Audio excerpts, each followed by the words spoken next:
We're going to get started. Good evening. I would like to call the business meeting of the Portland Board of Public Education to order. It is Tuesday, March 16th, 2021. The Portland Board of Public Education is meeting virtually through Zoom. Tonight we have interpreters joining us, and I'm going to hand it over to Maureen Clancy to introduce how interpretation will work tonight. Good evening, everyone. This is Maureen Clancy. If you need an interpreter tonight and you're joining us using a computer, you're going to look on the bottom of your screen for the box circled here in red. It looks like a globe. You're going to click on that, click Interpretation. You'll see a list of languages. Select the language you'd like to hear, and then mute the original audio, so you only hear the one language. If you're joining us using a phone, you're going to be looking for the More button, circled here in red. Select More, then select Language Interpretation. Select the language you'd like to hear. Mute the original audio and click Done or Save. We have with us tonight Edward for Acholi, Monique for French. We do not currently have Khmer right now. Juliana for Portuguese, Shamso for Somali, Betsy for Spanish, and Tui for Vietnamese. If you have any trouble, raise your hand or send us a question and I'll do my best to help you. Thank you. Thank you so much, Maureen. May I please ask the superintendent to call the roll? Yes, Madam Chair. Ms. Bondo. Mr. Burke. Here. Mr. Irish. Here. Senor Rodriguez. Presente. Ms. Russell Better. Here. Ms. Thompson. Here. Ms. Trevorrow. Here. Mr. Youssef. Here.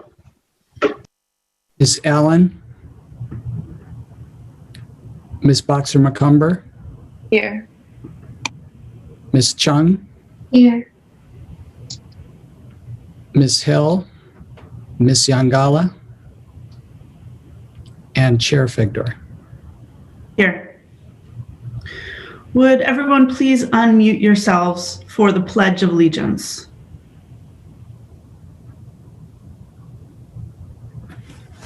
I pledge allegiance To the flag, To the flag of the United States of America and to the republic for which it stands, one nation, one nation, under God, indivisible, with liberty and justice for all.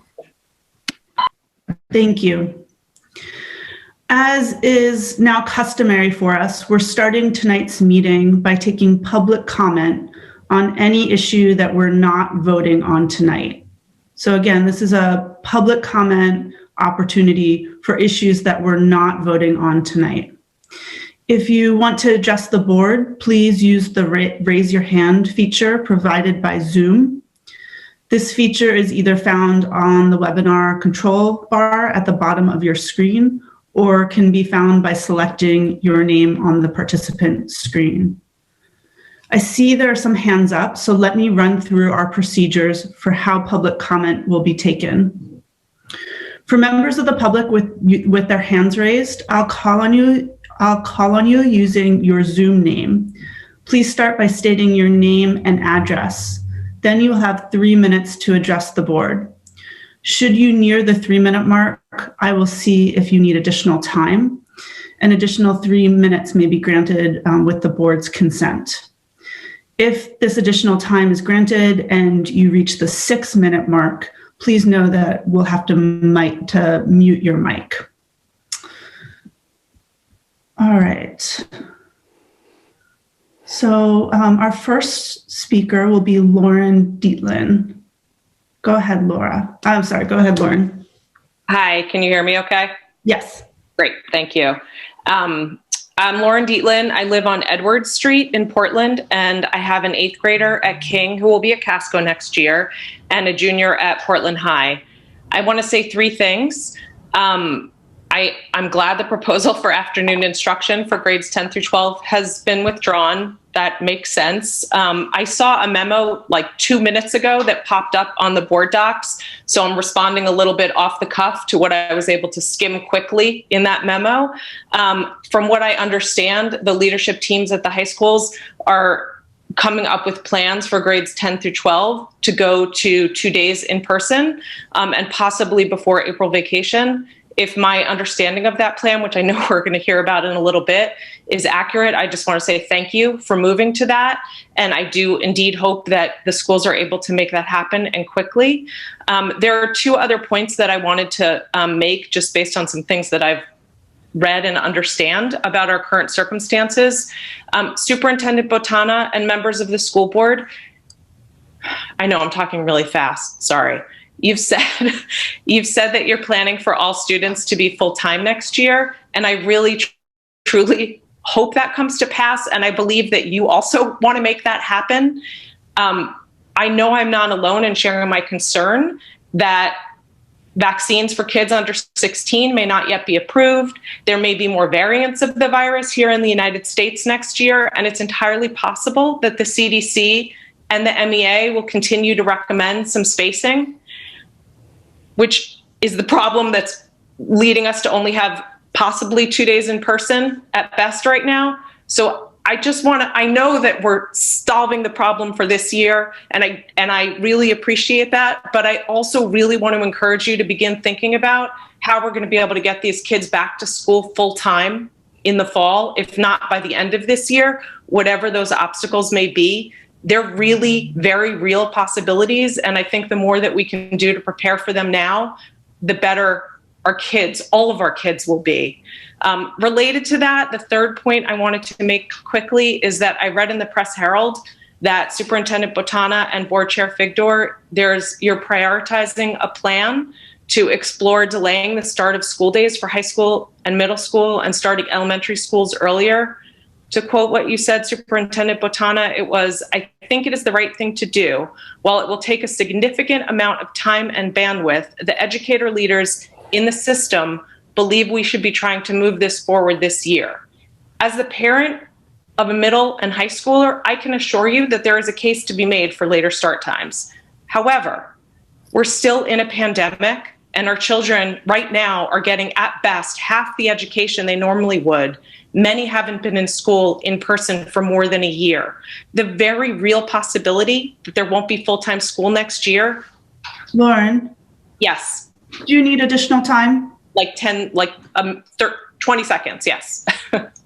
Is there a motion to, yes, I see a motion by Mr. Irish, seconded by Ms. Thompson. All in favor? Okay, it's unanimous. Go ahead, Lauren. Thank you very much.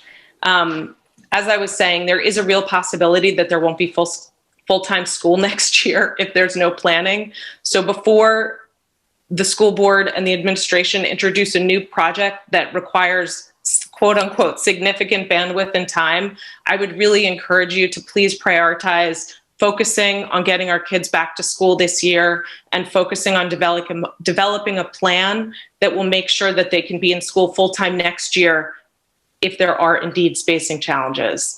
And again, I just want to thank all of you for all of your work. Though we're not always on the same page with the solutions, I do know that everybody is working very hard. And so I thank you for that. That's all. Thank you so much, Lauren. Now we'll hear from Jeremy Stein. Jeremy, you have 3 minutes to address the board, and you can go ahead. Hi, good afternoon. My name is Jeremy, and I live at 72 Gray Street. I'm a parent of a 10th grader and a 12th grader, and I'm a member of the Portland Back to School group. I want to start off by thanking all of you for working so hard to get our 10th to 12th graders back into school. The presentations at the last few meetings have answered a lot of questions, but also raised a lot of questions. We'd like to get some clarity on a couple of the points. We've asked these questions in the past. We have not received answers yet, and I'm hoping that today's presentation will answer those questions. Have there been any attempts to renegotiate the agreement with the union that requires a 6 foot between students, giving them improved metrics? The union at the president at a recent board meeting signaled the willingness to talk. The Maine CDC said that 3 feet between students is sufficient. Dr. Shaw reiterated this today at his news conference. You've repeatedly mentioned the obstacles of teachers with accommodations. Can you distinguish in your accounting for the teachers that have ADA required accommodations for the full year and teachers who have flexible work accommodations? I'm also curious about the steps to secure outdoor and alternative learning spaces for outside starting in April, when it gets warmer, hopefully. And can parents help you with this? We have active people who want to help with this. We know there's a new plan tonight that we're very excited to hear about. And we want to make sure that the amount of time that's being spent in synchronous versus in-person is fair. Other schools have a hybrid schedule that is 2 full days a week. We hope the high schools would do that as well, not just simply a few hours in the morning or afternoon. Is the district keeping track of the in-person learning time or advisory in-person time offering the 3 different high schools? Can you please provide your data analysis on this? It appears to be a great difference between the various schools. We look forward to getting answers to the questions. The biggest question remains is when is the start date of your new plan? The school year is nearly over. I speak also as a teacher in a surrounding district. I understand the challenges of balancing the desires of parents, teachers, and administrators and the board. The whole "you're with us or against us" attitude helps no one, and we want to avoid animosity. We all want to have the youth of Portland have the best possible education. So we thank you for what you've done, and we look forward to hearing the plan tonight. Thank you. Thank you, Jeremy. Next, we're going to hear from Holly Sheehan. Holly, you have 3 minutes to address the board. Hi, I live at 1831 Washington Avenue, and I'll be very brief. My son Daniel, who's 15, and I are very excited about the possibility of going back to school, and we really appreciate that it seems like that's the direction this board is going in, and we're extremely grateful. And I'm anxious to hear, my son's anxious to hear the details. Thank you so much.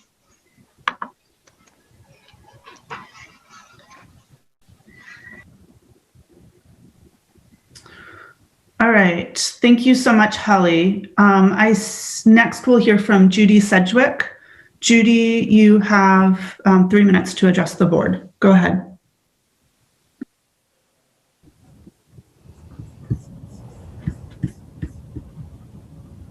Hello, can you hear me? Yes. Okay. My name is Judy. I live at 73 Sunset Avenue, Great Diamond Island. And I'm happy to hear that you're making a change for grades 10 through 12, and I hope you'll do it with a sense of urgency. Parents all over the state are fighting to get their kids back to school 5 days a week, and our students are still fully remote. I feel like these students have been left out and left behind, and I feel like it's unfair and inequitable treatment of a small group of students. And I feel it needs to end as quickly as possible. These students are spending too much time home alone. I hope that the plan you unveil tonight will include a hybrid model for grades 10 through 12, and I hope this change is made as quickly as possible. Thank you. Thank you so much, Judy. Next, I believe that Aaron Brennan is wanting to address the board. And Aaron, I'm going to try and move you over. Give me a second. Aaron, you should be set. You have 3 minutes to address the board. So actually, this is Penny St. Louis. Oh, sorry, Penny. That's okay. Hello, and happy almost spring. I, too, am one of the parents who have seen the recent posting on board docs about the possibility or the optimism involved in getting high schoolers back into the classroom for in-classroom instruction. I'm grateful for that. I've had my hopes up in August. I had my hopes up in September. I had my hopes up in November. And I continue to have my hopes up. The problem with the posting was there was no plan detailed.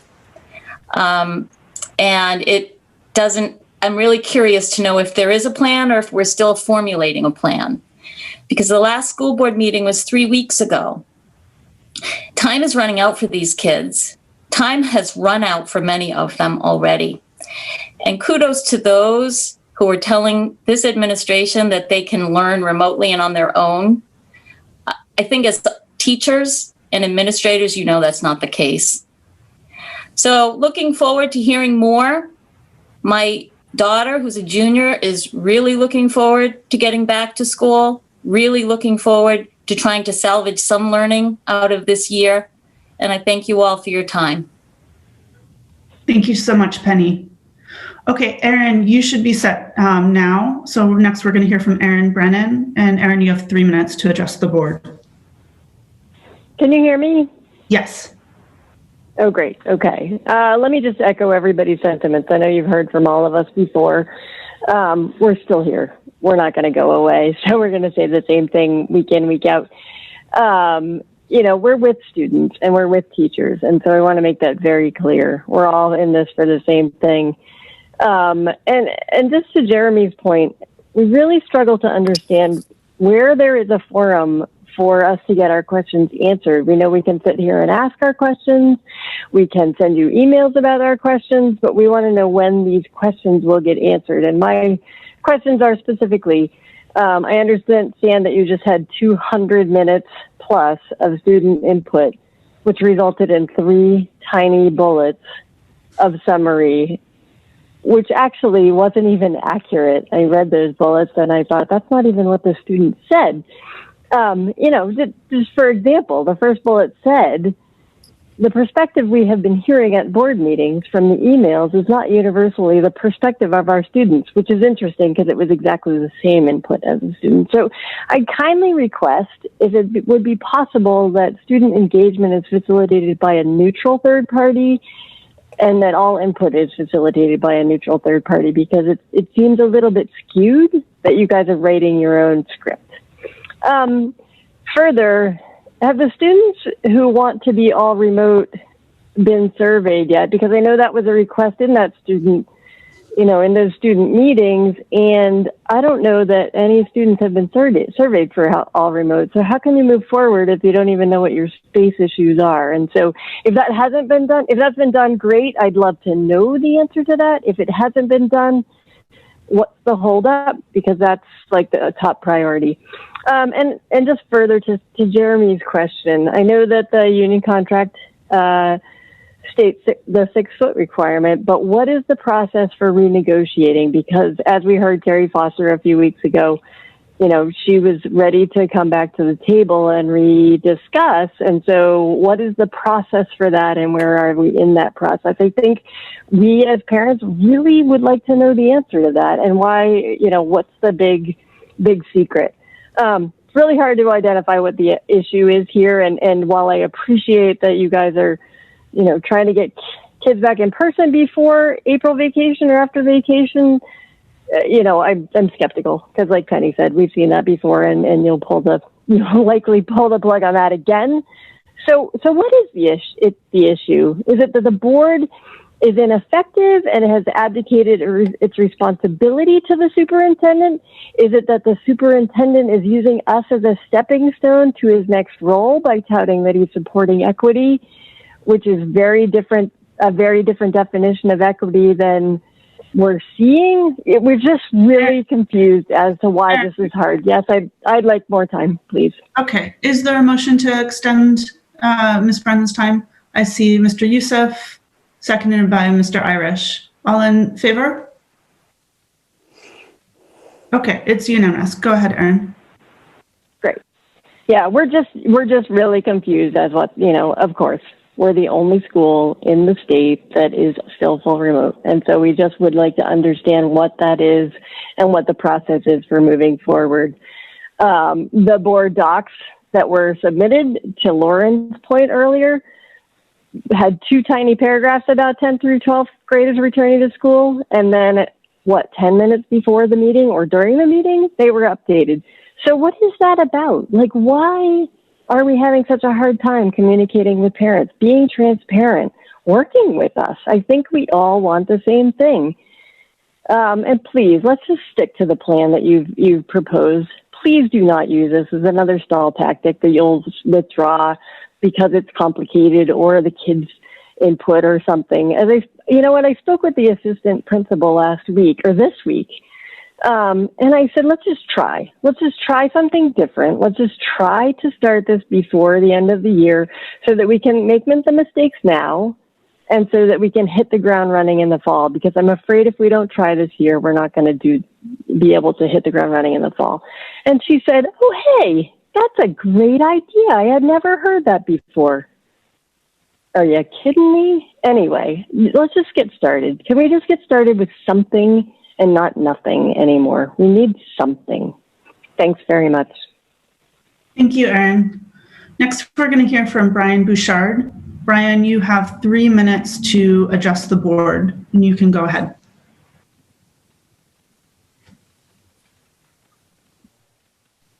Can you hear me? Yes. Great.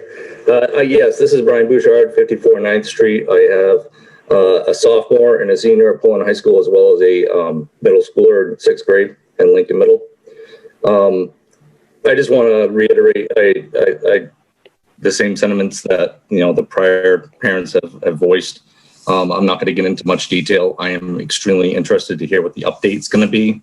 I'm hoping there's some decisions that are made, some dates that are made. And I'm also interested in trying something, because I think trying something is worth a weight in gold, right, at this point. This is very deflating. So again, uncomplicate this, please. Let's do something. And that's all I really have to say. I don't know what else I can say. I'm just looking forward to action and a date, and let's do something. Thank you. Thank you, Brian. Next, we're going to hear from Stephen Scharf. Stephen, you have 3 minutes to adjust the board. Go ahead. Excuse me. Stephen Scharf for Brackett. Is this public comment on any agenda item, or is this on specifically what people have been commenting on? This is our general public comment period on issues we're not voting on this evening. Two things. I'm waiting for the budget stuff to be presented to hear about that. But I'm just concerned about a statement that was made by one of the members of the public. I want to know what idiot allowed the teachers union to negotiate procedural part of the operation of the schools and dictate 6 feet. That's not a negotiated item for a teacher's contract, and I just can't believe that you would ever negotiate such a thing. And where did that come from is my question. And I know no one's going to answer it, but I just want to put it out there that it's just the dumbest thing in the world. And I'm just here waiting to hear about our next school budget, and hopefully hear about a budget that holds the line on taxes. Thank you. Thank you so much, Stephen. Next, we're going to hear from Karen Stockman. Karen, you have 3 minutes to adjust the board. You can go ahead.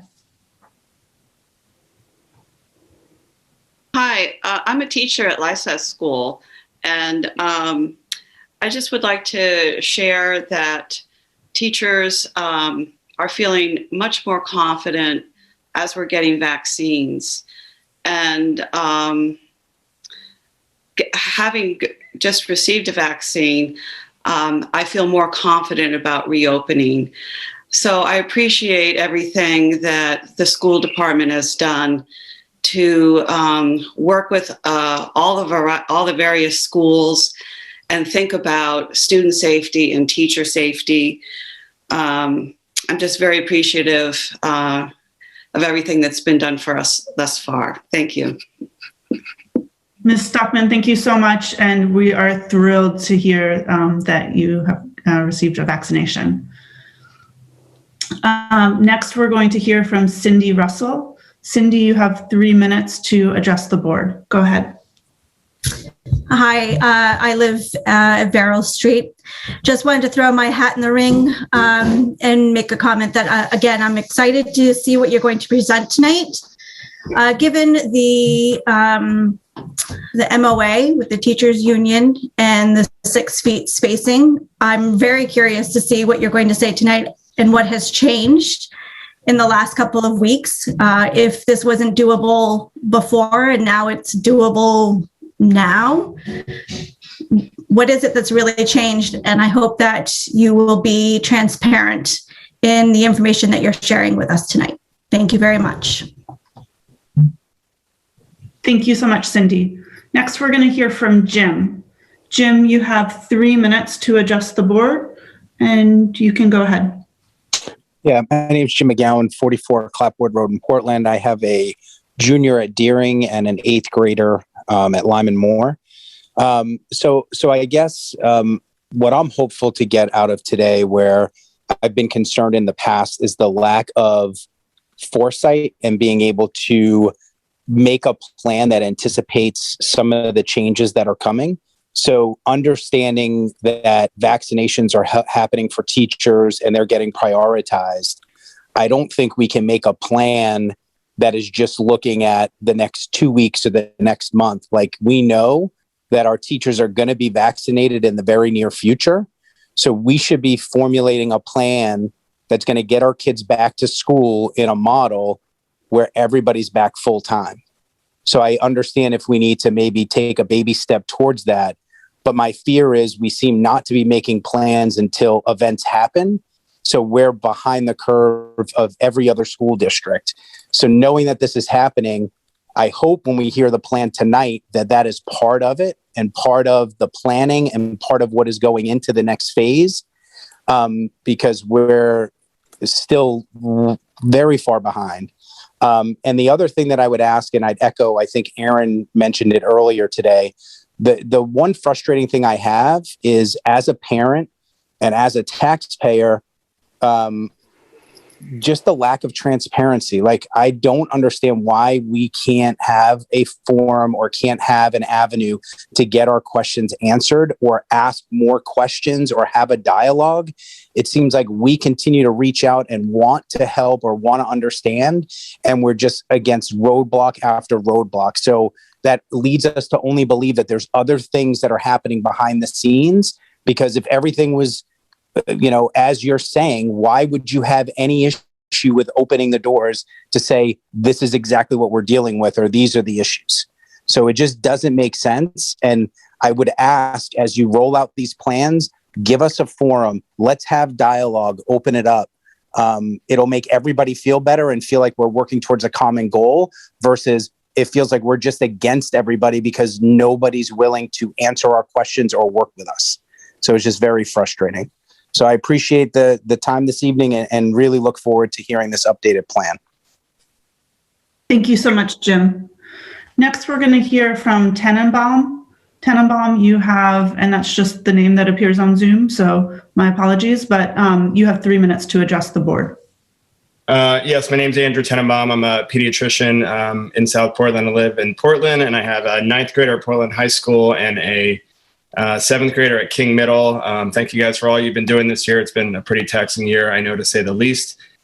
I just want to make sure I'm speaking up from the mental health perspective. There's a lot of things we've seen from the medical perspective over the past year.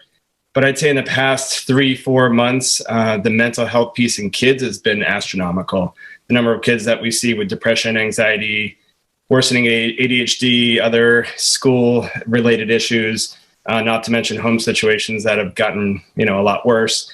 And I think getting kids back into school full-time safely is going to be a key piece to addressing this. I think it's just hard for kids to be home, and I think the sooner we can get them back full-time, whether it's not this year, but at least for the fall, I think it's going to be a huge step towards addressing that. So that's all I have for now. Thank you so much. All right, seeing no other hands raised, I'm going to close public comment. Thank you everyone who participated tonight. We're now going to move to the report of the chair. Tonight, Superintendent Batana will unveil his fiscal year 2022 budget. The theme of this year's budget is advancing equity. We've been working towards this budget for a very long time. Indeed, we had to put much of it on hold 1 year ago due to the pandemic. And the pandemic has only exacerbated the disparities in our district. Now the rubber really hits the road. We claim to support equity, but those claims will be empty if we don't put the resources behind it. And I want to acknowledge that the board has been here before and has wavered. To become an anti-racist school district, equity needs to be at the heart of our budget. So I look forward to beginning this process of considering the FY 2022 budget with my fellow board members, the City Council, and the Portland community. And I thank the superintendent and his team for all of the work that they have put into creating the budget this year. Also tonight, we are set to vote on the renovation of the Reiki Community School, the third of our 4 elementary school renovation projects. This project holds particular significance for me as it's my children's school and the heart of my West End community. I'll remind you that Reiki does not have walls between the classrooms and it has very little natural light. It's hard for many kids to concentrate in the noisy building and impossible for some. Of all 4 of the schools we're renovating, it's the one where the building is most interfering with our students' ability to learn. Tonight, as we prepare to approve the renovation of Reiki School, I feel so grateful to the Portland community for voting overwhelmingly in 2018 to renovate all 4 elementary schools. It's a powerful reminder of what we can accomplish together, even when there's entrenched opposition and when we encounter many hurdles along the way. This renovation will transform Reiki School, and that makes me so hopeful and optimistic about the future. Thank you so much. So now we're going to turn to the report of the students. And tonight we're going to hear from Tessa Boxer-McCumber from Portland High School. Tessa, the floor is yours. Hi, everyone. So at Portland, the clubs have been staying very active. Recently, our Black Student Union, led by Rama Ali and Angie Shimway, have been working to install a mural in our upper cafeteria. It's a partnership with our student council, seniors Audrey Watson, Ella Anderson, and Lucy Howe. So they're working with local artists from the Indigo Art Alliance to create a mural that captures Portland High School's unity. Our environmental club is working with Portland Trails to help preserve the trails and do an invasive species classification project. Our drama program is putting on a one-act play festival this weekend. It's being held virtually. And our orchestra is going to record their spring concert at Merrill Auditorium in early April. Our student council is working to reform our student elections to allow for more diverse student representation, and each class is working on their own fundraisers as well. All our winter sports are winding down, and students are getting ready for spring sports at the end of March. And lastly, juniors are going to take their SATs on the 24th. Thank you so much, Tessa. Next, we turn to the report of the superintendent. Superintendent Batana. Thank you, Madam Chair. I would like to begin my comments today by recognizing the original inhabitants of the land on which our city and schools stand, the Maliseet, Micmac, Penobscot, and Passamaquoddy tribes, known collectively as the Wabanaki, or people of the Dawnland. We're honored to have their children among our students today. Today is a year to the date that our schools closed in response to what was then the novel coronavirus pandemic. I would like to pause for a moment of silent reflection for the almost 3 million citizens of the world who have died as a result of this virus.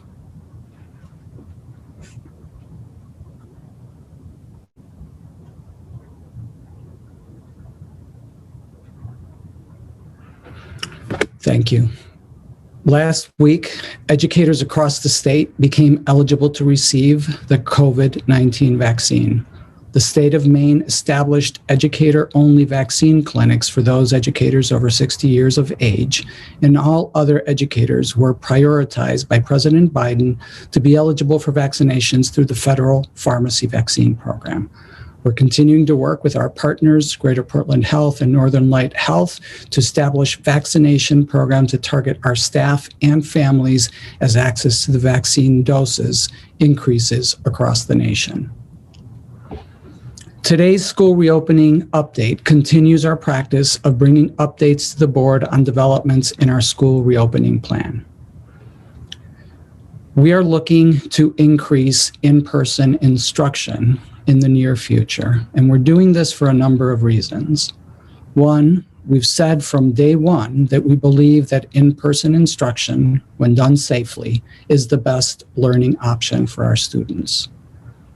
Number two, we see in our data the limitations in what we're currently doing. Armed with that,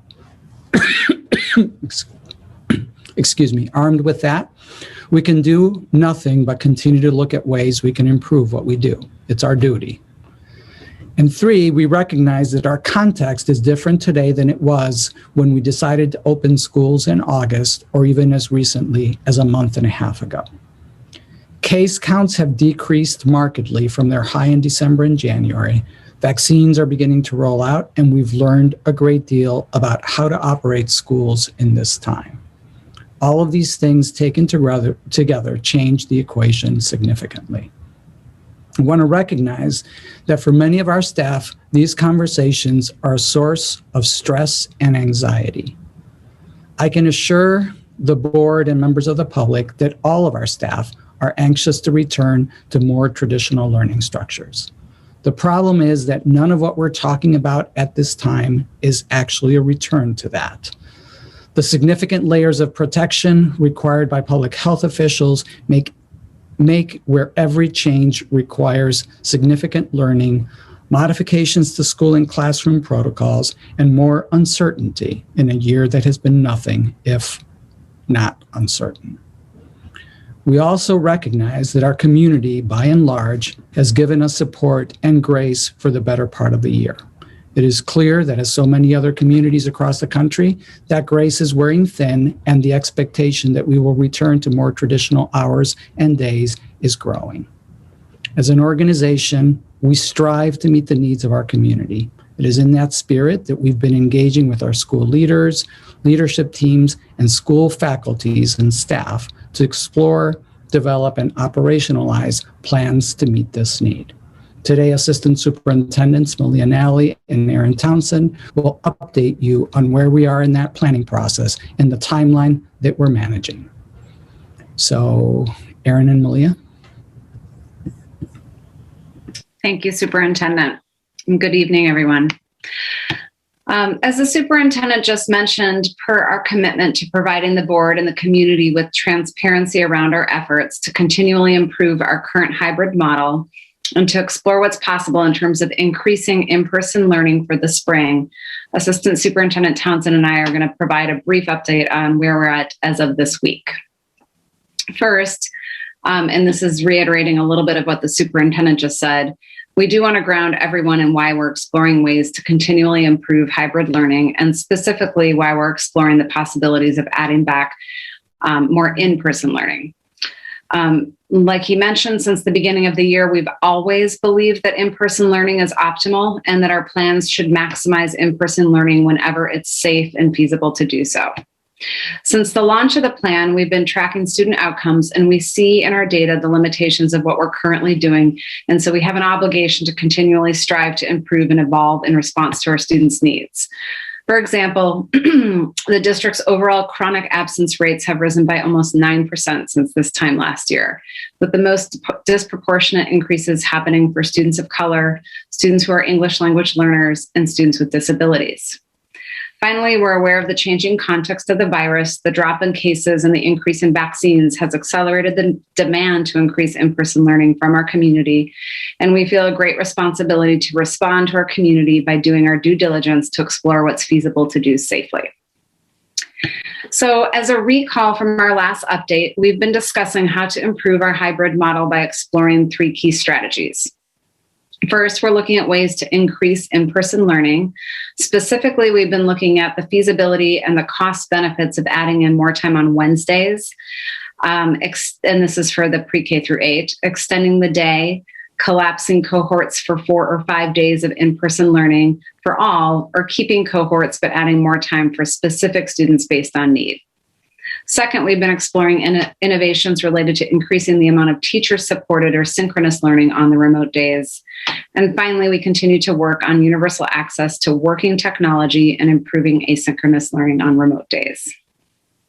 Since our last update, schools have been engaged in a collaborative processes to elicit ideas for how to improve the hybrid learning model and to give input on the benefits and challenges with the 3 strategies, and in particular with the various models for adding back more in-person learning.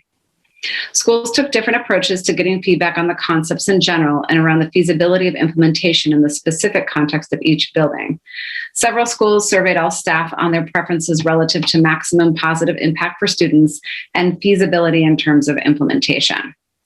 Elementary schools have been especially focused on digging in on the in-person learning options, and the middle schools have activated grade span and house-based pilots that maintain cohorts but begin to expand in-person learning and that address the other 2 strategies for improving the hybrid experience. And Erin will speak in a moment to the high school piece as well. While schools have detailed input on all 3 big strategies, the bulk of the feedback we've been digesting is related to increasing in-person learning pathways.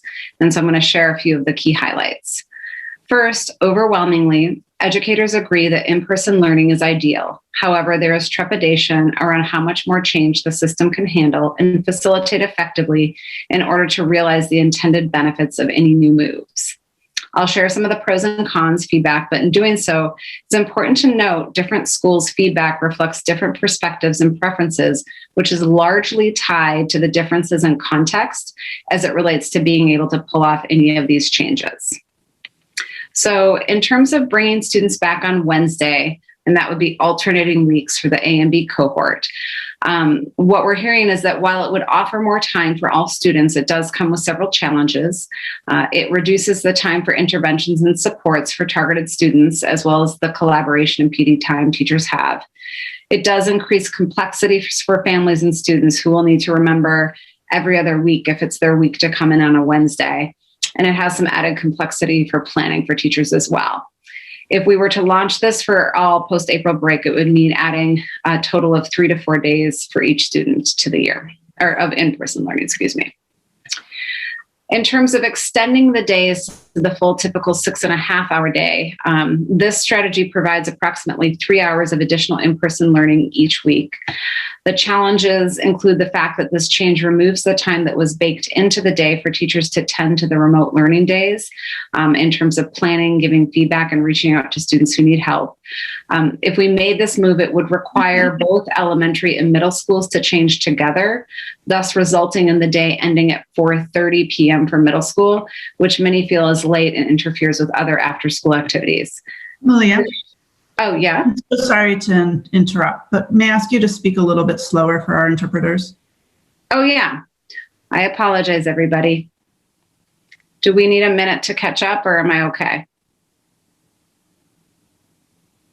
I see Juliana, so I'm going to go with keep going. Let's see. So I was talking about 4:30 and to the middle school day.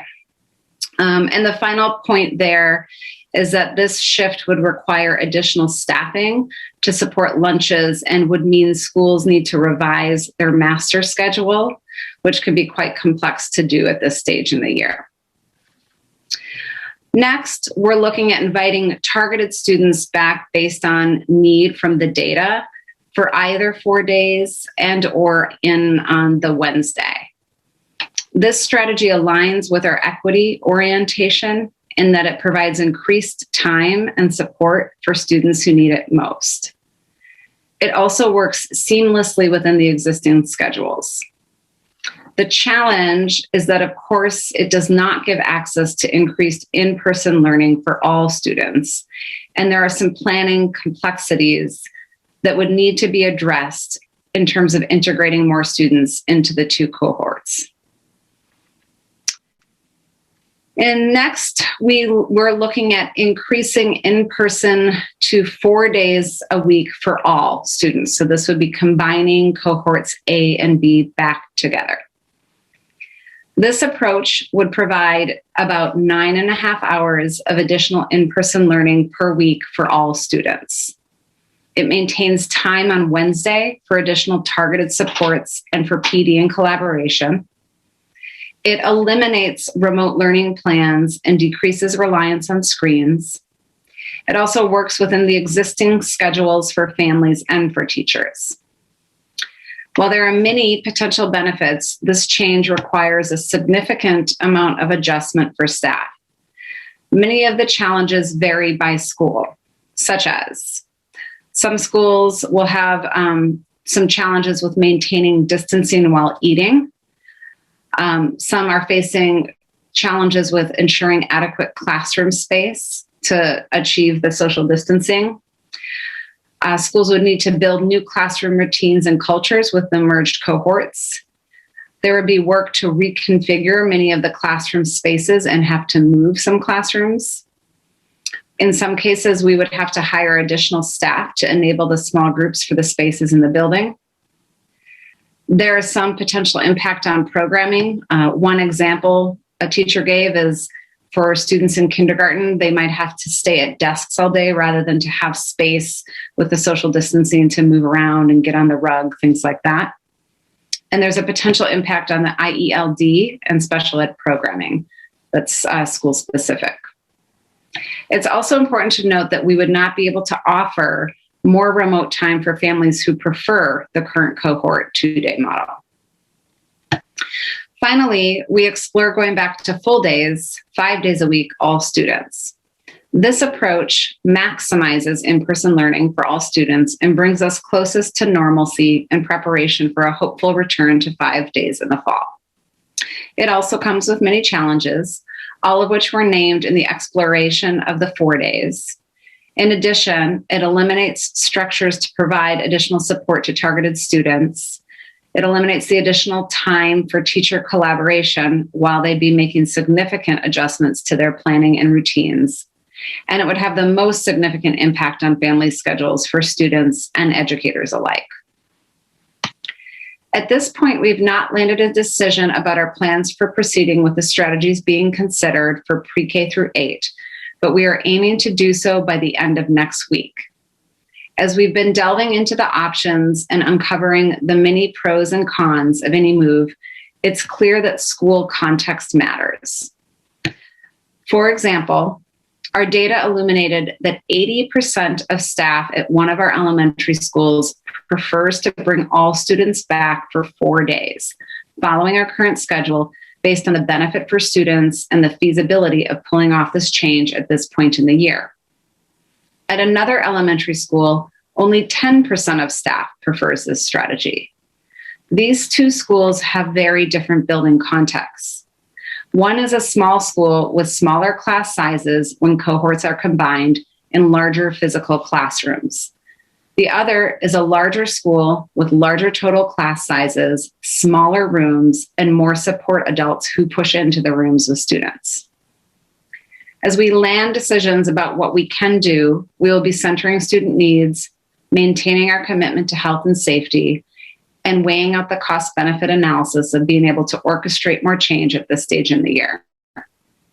I'm going to pass it off to Assistant Superintendent Townsend to provide an update on where we are with planning for the high schools and to close out our next steps overall. Thank you, Assistant Superintendent Nolly, and good evening, everybody. At the high school level, our school leaders and leadership teams have been working to adjust to the feedback from staff, students, and families about the initial proposal to return 10th through 12th graders to in-person learning. As has been shared in the community letter last week, there were a number of consistent concerns that were raised in these conversations, including a lack of clarity about the purpose and structure for the additional in-person time, and challenges associated with accessing it by students, including transportation and current job responsibilities and other challenges. As a result, we have shifted our proposal, and schools have decided to adopt a more traditional 2-day hybrid approach like our other grade spans, which focuses on providing students access to their core instructional blocks. We heard clearly from students that if we are offering them access to instruction in their classes, they will be more likely to be in person and access the benefits that in-person instruction allows. School leaders are continuing to work with their staff to make final adjustments to these daily schedules at each of the 3 high schools. There have been multiple options under consideration, and they're trying to figure out how to most effectively manage challenges around how to support students who will remain fully remote, in addition to resolving the other logistical issues of space and staffing. We anticipate finalizing these schedules over the course of this week and then communicating with students and families early next week about the school-specific details and to confirm the students who will remain fully remote.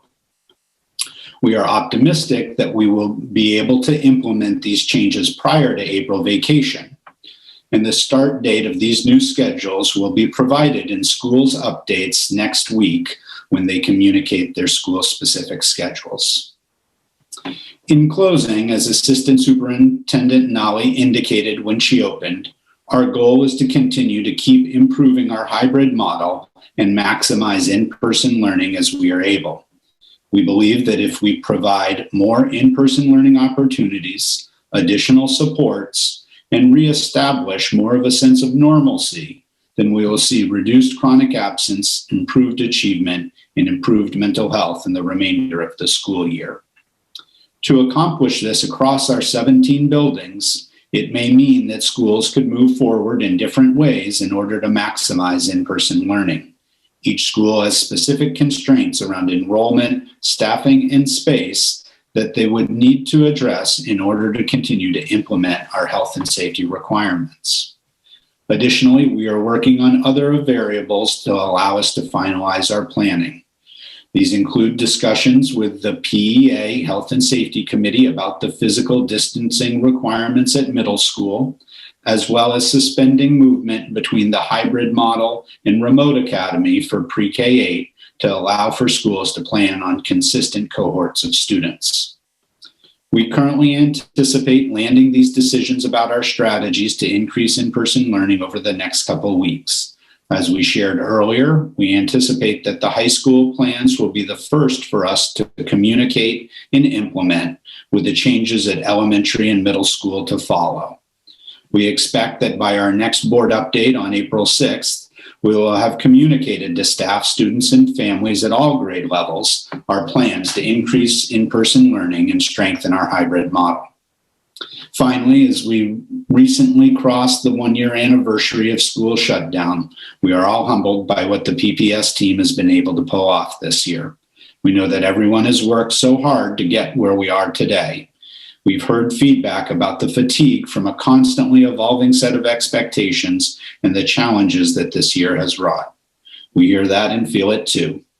We will continue to balance the needs of our students and families with those of our staff who have both experienced this traumatic pandemic personally and continue to show up for our community every day as we manage yet another transition.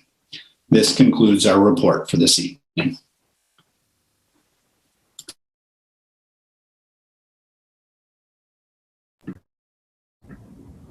Thank you, Aaron and Malia. I want to invite the Portland Public Schools community to join the Atlantic Black Box Project as part of our parent university for an all-ages 2-part exploration of slavery in the North and New England's complicity in the global economy of enslavement. The sessions are scheduled for Thursday, March 18th and Wednesday, March 24th from 5:30 to 7 p.m. as part of our parent university, and they promise to be enlightening and help us to deepen our understanding of our collective role in institutional racism. Today, we learned that Portland is not immune to the racial hatred targeting Asian Americans that we've seen elsewhere in the country.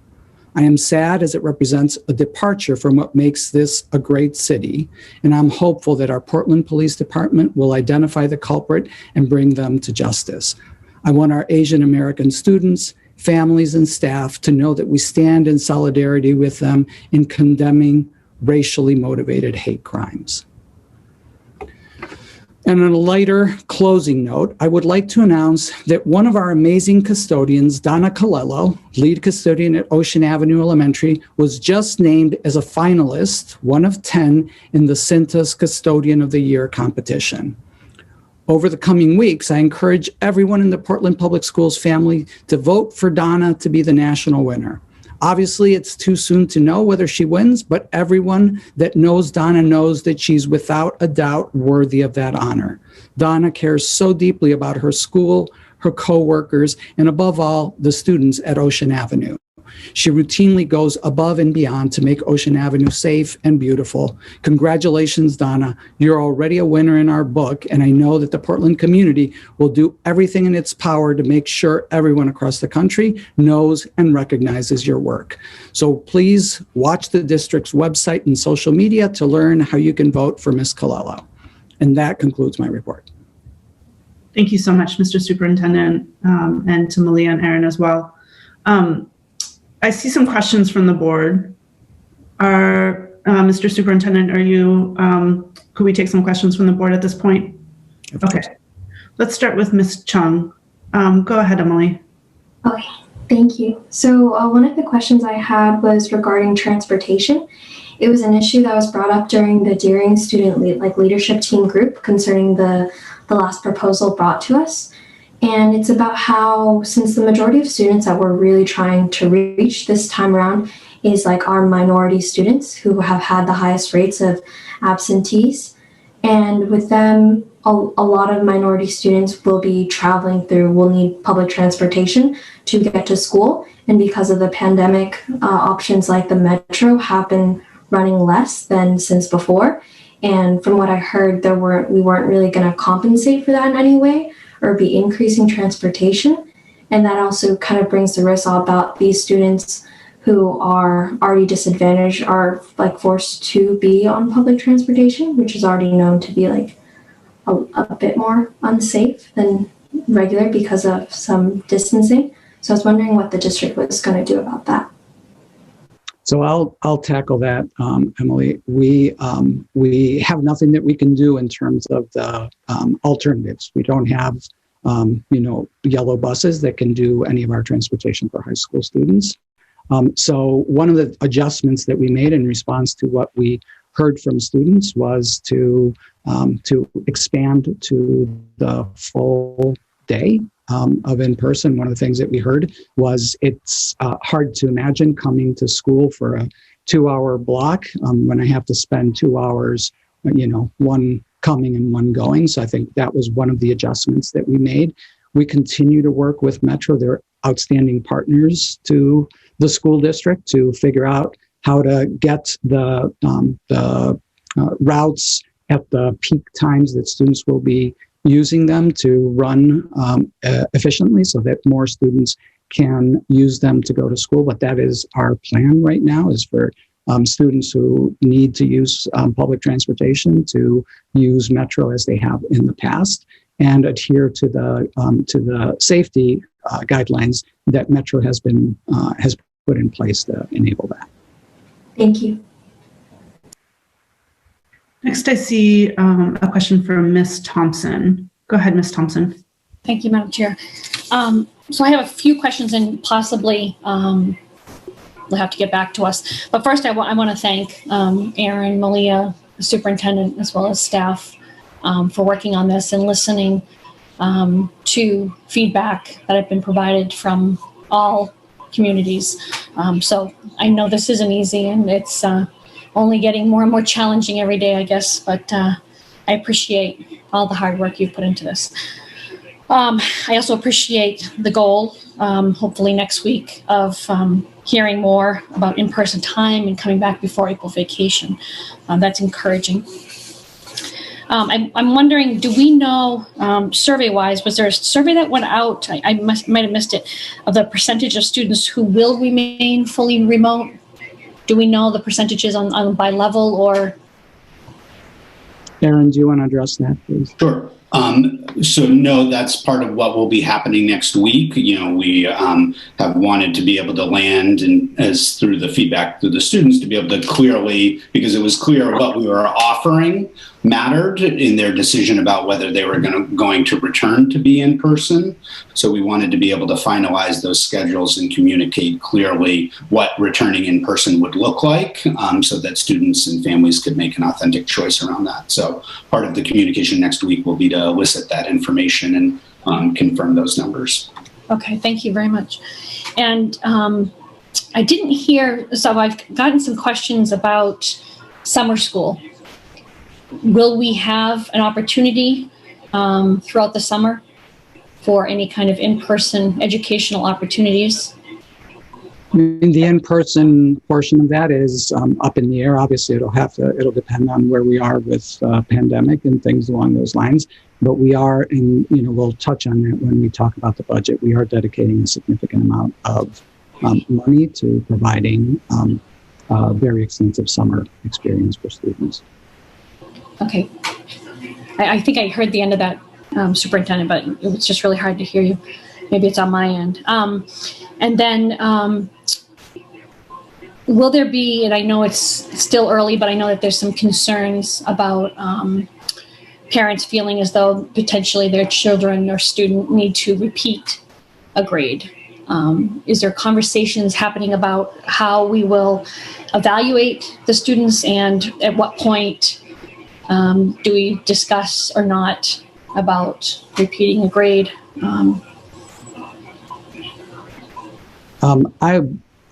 Let me answer that broadly. Can you hear me okay?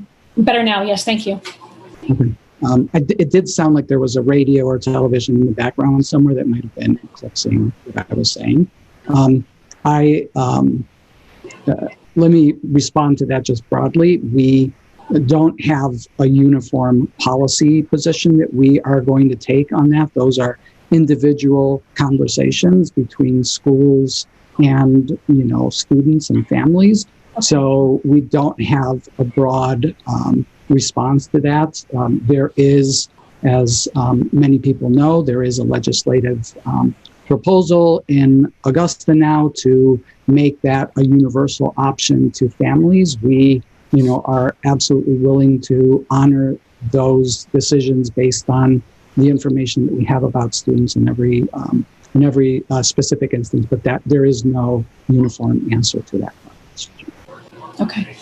And last, I guess, probably the last one I have for now, curriculums, and I know it seems like 5 million light years away for next year, because we're going day by day here. I know these challenges, but come next year, would there be, or has there been discussions around having the students evaluated and adjusting curriculums as such? You want me to answer that, Superintendent? Yeah, would you please? Yeah. Yes. And so, and Member Thompson, so you said, is there a conversation about evaluating curriculum for next year? Well, evaluating the students to find out, where they are, and then adjusting curriculum accordingly. If you're finding that X amount of students are here opposed to here. Yes, absolutely. That's very much a conversation underway. Our Director of Curriculum and Instruction, Jesse Robinson, is facilitating several kind of work groups where we're looking, for example, at the essential standards that were prioritized this year in elementary and middle school to help feed up information to the secondary level so that there's communication about what students got prioritized this year, as well as to look at the formative assessment data that we have in terms of where students landing.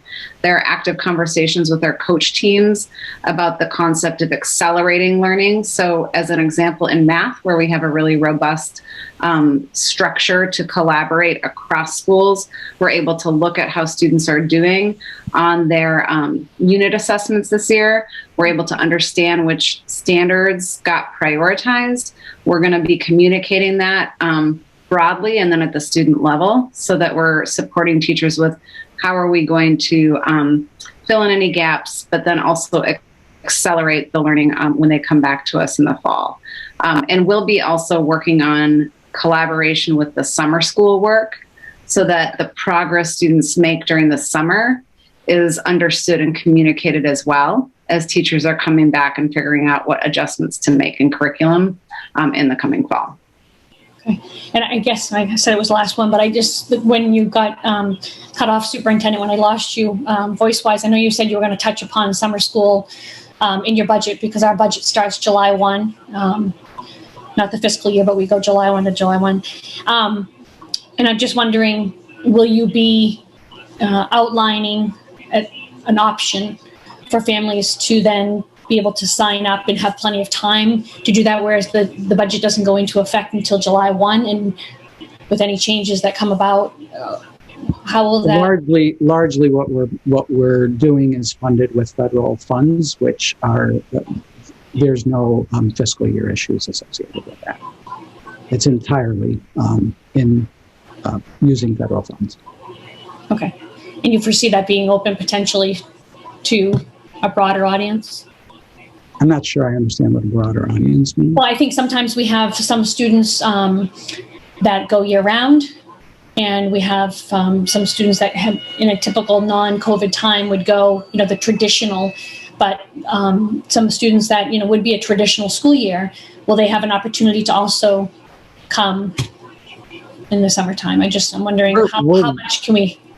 We're working on the plans again. We're looking at over $2 million that we're investing in summer school. So there's a significant amount of work that needs to be done to make that come to fruition. But as you can imagine, just to put it in context, last year's budget for summer school was $140,000. So what we're looking at is 20 times that. So maybe not 20 times, but 12. Okay. Thank you very much. Thank you.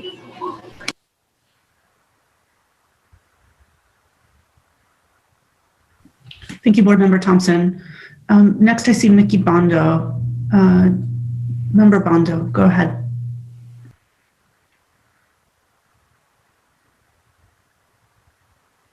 Ms. Bondo, you are muted, or we do not. Can you hear me? Yes. And I think I just need to remove my microphone.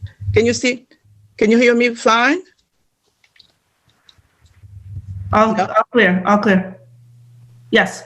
Okay, good. So thank you so much, Superintendent and the team, for that presentation. I have a few questions here, just some clarification questions. On the data here for the chronic absentees here by the race, those are everything combined? I mean, the remote learning and in person as well, or is just one of them? It's combined. Is everything combined?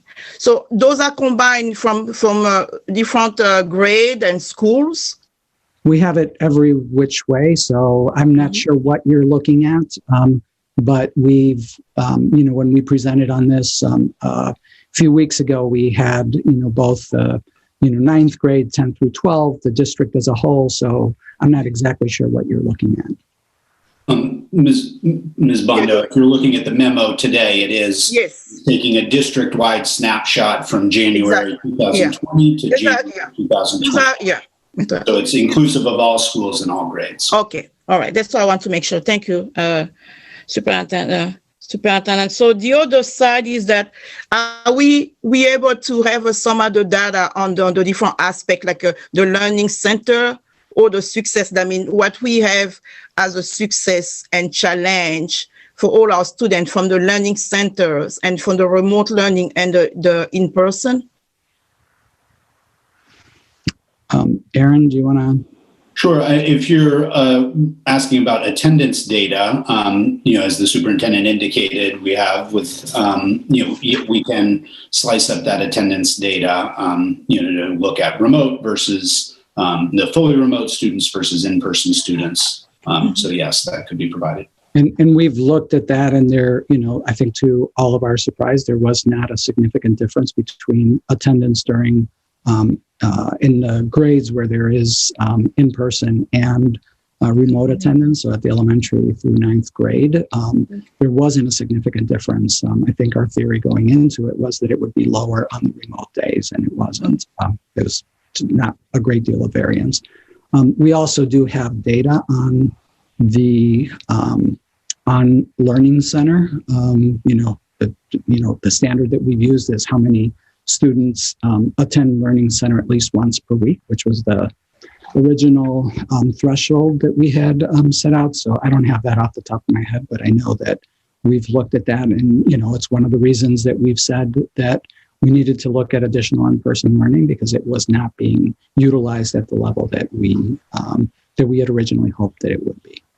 Okay, so I just want to have a clear in my mind for the next step, because when I look at the presentation for both assistant superintendent, I mean, we got some feedbacks, and then we collect some feedbacks, and we got strategies, and now we are planning something on the next steps.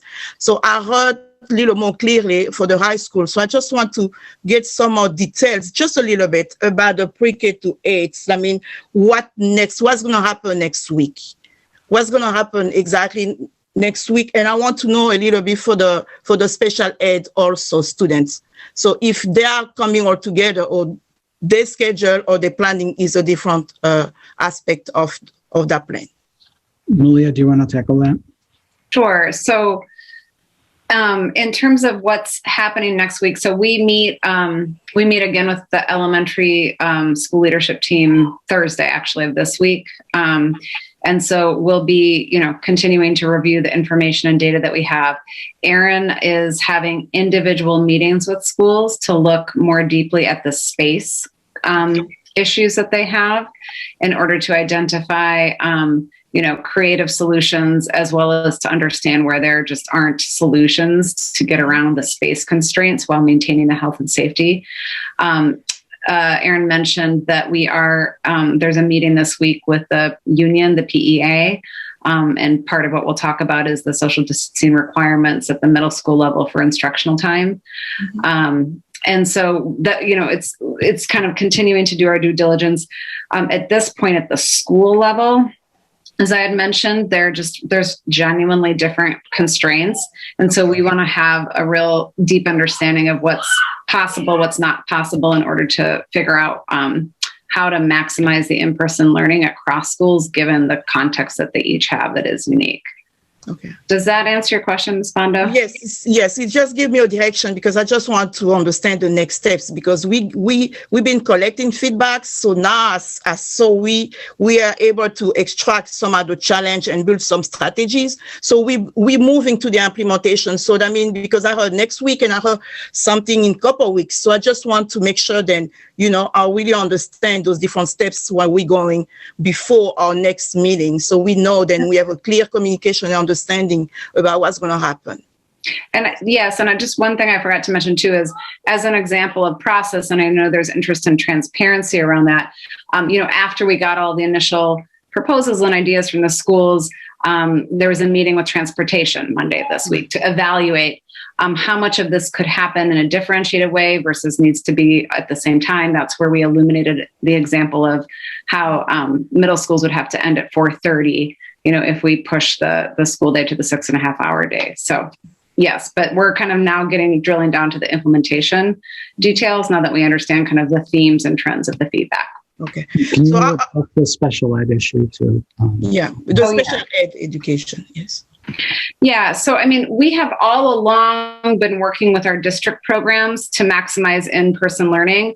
Our reopening plan from the very beginning called for getting to 4 days of in-person learning. In some of our programs, we were able to do that much quicker than in others. At this point, we are there with one of our programs that had a lot of challenges and barriers was the beach program, and they've just recently made a transition. So those programs are continuing on a path of maximizing in-person learning to an even greater extent than the sort of full population, because that's part of our whole equity orientation. The students in those programs really need and benefit from the in-person learning. Then for all other students receiving services, we'll be looking at making sure that as we bring students back, we're fully meeting the requirements of their IEP. Part of special education and FAPE, so free and appropriate public education, does mean that when we start to bring back students for more time, that students with an IEP need to get at least that level of instruction. And so there's some complexities there, but our special ed team is very aware of the conversation that's happening, the avenues we're exploring. And I think our administrators too are very committed to figuring out how to make sure that students with IEPs get their services in whatever model we end up with, and that those students are prioritized in particular. Okay. Do we have some other special ed students on the remote learning, or they are all going at school in person? Right now, are you asking, do we still have students with disabilities that are remote right now? Yes. Mm-hmm. Yes, for sure. Some by choice, and then some just because they're part of the model. So it's students that are in self-contained district programs, like our program for students on the autism spectrum, our students in the beach program. Those are the programs that we prioritized right away and have been working all year to get more in-person learning around. Okay. Students that have IEPs, perhaps for speech or something else, some of them are getting a little additional time, but many of them are part of the same model as their peers. But those will be some of the students that we're definitely looking to target for bringing back for more in-person time as we figure that out. Okay, thank you so much. And my last question is about the communication, because as a chair of the public affairs, I think we really want to understand how to improve the communication better. So with everything happening right now, I mean, the next steps, the next week, in couple of weeks, beside the emails, which way are we communicating with parents? So how sooner parents will be aware or be notified about the scheduling, everything happen from the pre-K to 8th grader and from the high school. So let me just take a stab at that. We have, for the last 2 weeks, had a weekly update to families in writing towards the end of the week. I think it was Thursday last week, that updated everyone on where we were. So, the way that we've been thinking about it is we have a weekly written communication, as well as we then, on the weeks that we have board meetings, do an update as part of the board meeting. So those are the ways that we have been communicating as we move forward with the implementation of those plans. As you heard from both Aaron and Malia, we will sort of rely on the schools to be able to communicate the specifics of those plans to their students, because there will be variability in what those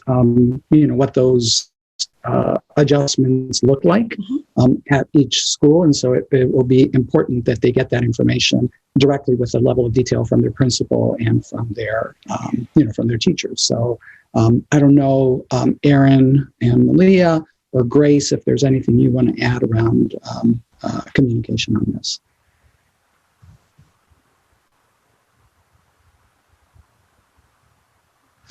I mean, I would just add briefly at the school level, as the superintendent says, we've certainly been developing and deploying systems around, in addition to the school-wide communications that may come from the principal, the leveraging of, talking points and other platforms to be able to push out information, from the teachers to the classroom level. So that kind of coordinated communication plan at the school level, once these strategies are decided, will be a part of the rollout, and having sufficient time to ensure that families are able to access the information. Yeah, I just want to make sure if we make those plans, everything will be translated on different languages as well. Absolutely. And so aside from the robo emails that we send out, we also put the information on social media, WhatsApp, and our Facebook pages. Okay. And the website. Okay. All right. Thank you so much. I'm done, Madam Chair. Thank you. Thank you so much, Ms. Bondo. Mr. Irish. Well, one of the benefits of being towards the end is that a couple of my questions have already been asked, but I'm going to follow up with Ms. Bondo's questions. Some of the comments that we hear regularly is about transparency and passing a message. And sure, we have comments in the beginning of a board meeting, and then we have board member questions and Javier's, the superintendent's statement, and that doesn't allow for follow-up. I guess a couple of weeks back, we had a community engagement with respect to the law enforcement issue in Portland Public Schools. And from all accounts, that was a pretty successful meeting because it allowed for breakout groups, questions where people were inclined to answer. It was less in a formal setting than a board meeting. And so that we could really convey a message about perhaps gaps where people are missing information, similar to some of the questions that were asked in the last meeting and likewise in this meeting, where we could actually have a conversation about perhaps a certain question that they feel is not, that some of the parents feel are not answered. We have, from all accounts, next week, we're told that there's going to be an update in the status. I would encourage perhaps scheduling a similar community engagement to where, whether it's an hour or 2 hours, to where parents have the ability to ask questions that can be answered to those who are making the decisions.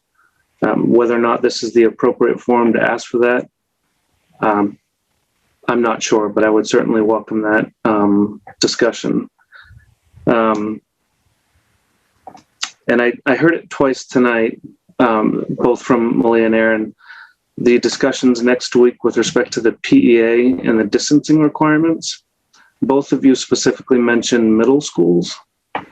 Is that not a conversation that's having for high schools, or is that something that's tailored to a later date? If you wouldn't mind expanding on that. The 6-foot distancing requirement in the memorandum of agreement applies to secondary, so it applies to both middle school and high school. So I just heard middle school from both of them, so if that's the case, fine. Is there any feel, perhaps superintendent can answer, is there any feel about how the PEA of the MOA might shift towards a 6-foot to a 3-foot at this point? Or is that just a pending conversation? I think that is a conversation that we are starting, and I don't want to conjecture on that. Okay. That's all the questions I had. Thank you. Thank you, Mr. Irish. Mr. Rodriguez. Thank you, Madam Chair. I just had, well, I guess I should say thank you for the update again, for keeping the board on every meeting as close to the what's going on as possible. Just a really quick question: are there any changes or any anything we should be aware of as far as adult ed? I'm not aware of any. I don't know, Aaron, if you have any, so. No, they are finishing out their current trimester, or their last trimester of the year, which is, coming up, kind of in the same model where they, by and large, have been doing things primarily remote. There have been some in-person things around some of the job skills classes and a few of the other intensive supports that have been in person, but right now they're not planning a change for the remainder of this year. All right. And so as we are going, or as we hope we continue to get updates for the elementary, middle, and high school, if we can, our next update, just maybe add what next fall looks like for adult ed, and we can hopefully start to encourage folks to, that is, I'll remind board members, that is our largest enrollment in as far as our educational groups comes from adult education. And it's a huge, huge service to our community. And you know, as you can imagine, having limited access to that is a missed opportunity to many folks in our community. So if we can just have that update of what the fall looks like. Thank you. Thank you, Mr. Rodriguez. Mr. Youssef. Thank you, Chair. Thank you, Superintendent. Thank you, everybody. I just want to start with congratulating Donna, our head custodian, and for the nomination, and ask everybody to support and get the word out. What I am hearing a lot of times is the space constraint and the size of these classes. And I heard that Erin will meet the elementary leaders, and we will have a discussion about the 6 feet. What I'm considering is has there been any discussion about using the pandemic funding to partner with community partners and look for a space outside the school? Because I think this challenge will remain even next year. So, yeah, that's my question. So,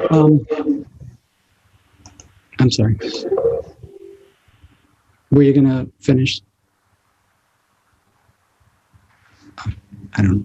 Did I just talk over somebody? I don't know.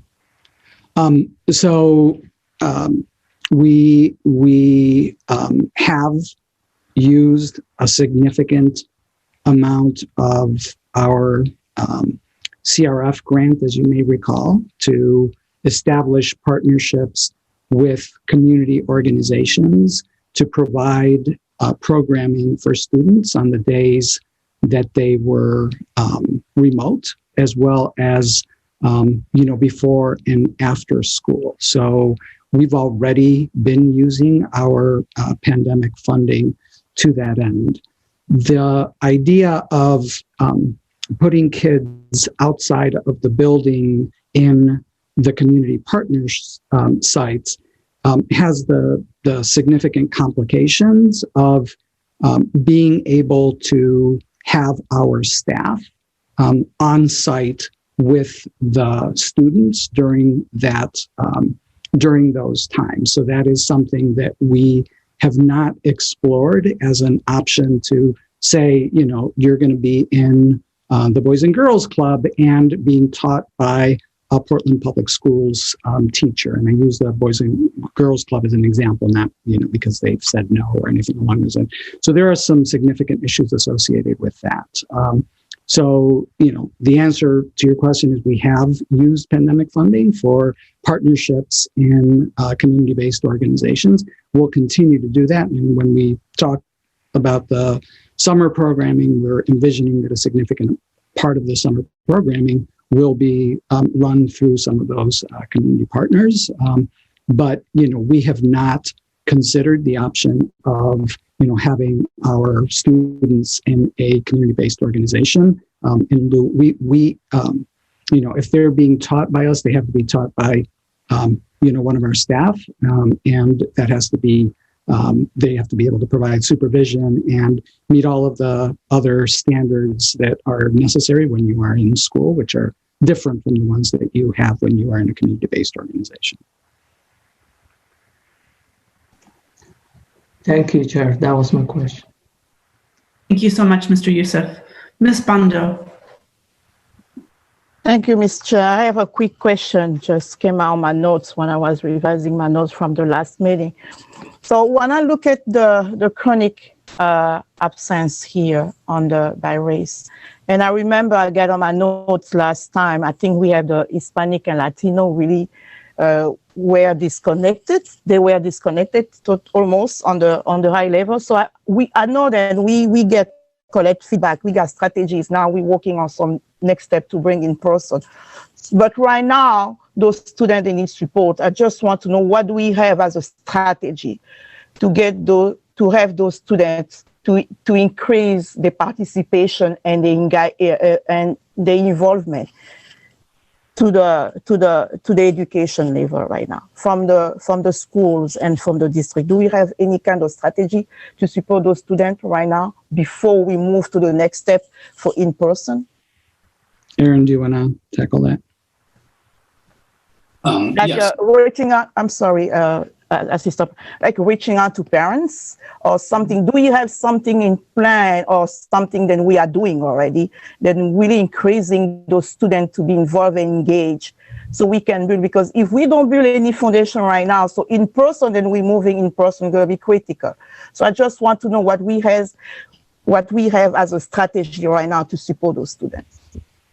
Yeah, there's been significant effort underway throughout, throughout this whole period, through the fall and into the winter, and continues now. Our school-based teams, I think you're referring primarily to the high school data, but I'd say this is true at all of the grade spans that have teams, that go by different names, student success teams, intervention teams that, generally are made up of social workers, guidance counselors, teachers, administration that regularly review who are the students who have the highest chronic absence rates, right, that are struggling the most or disconnected, and they're enacting a whole variety of strategies to try and re-engage students. So those include definitely parent outreach and communication as a part of that.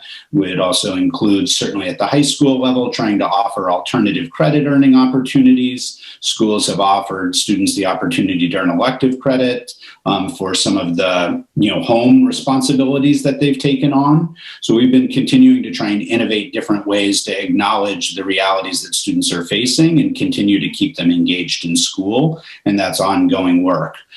Part of, again, what we heard is that coming back for real school, students are the best truth tellers. And so they know that if we are going to, our hope and belief is, because that was our data pre-pandemic, right, is that we were able to engage significantly more of those students, not all of them. There's always been a stubborn number that we've had to work hard to maintain engagement with. But that we'll be able to reduce those numbers and continue to prioritize our resources on those students most disengaged if we're able to get others back in person and more consistently engaged through increased in-person learning.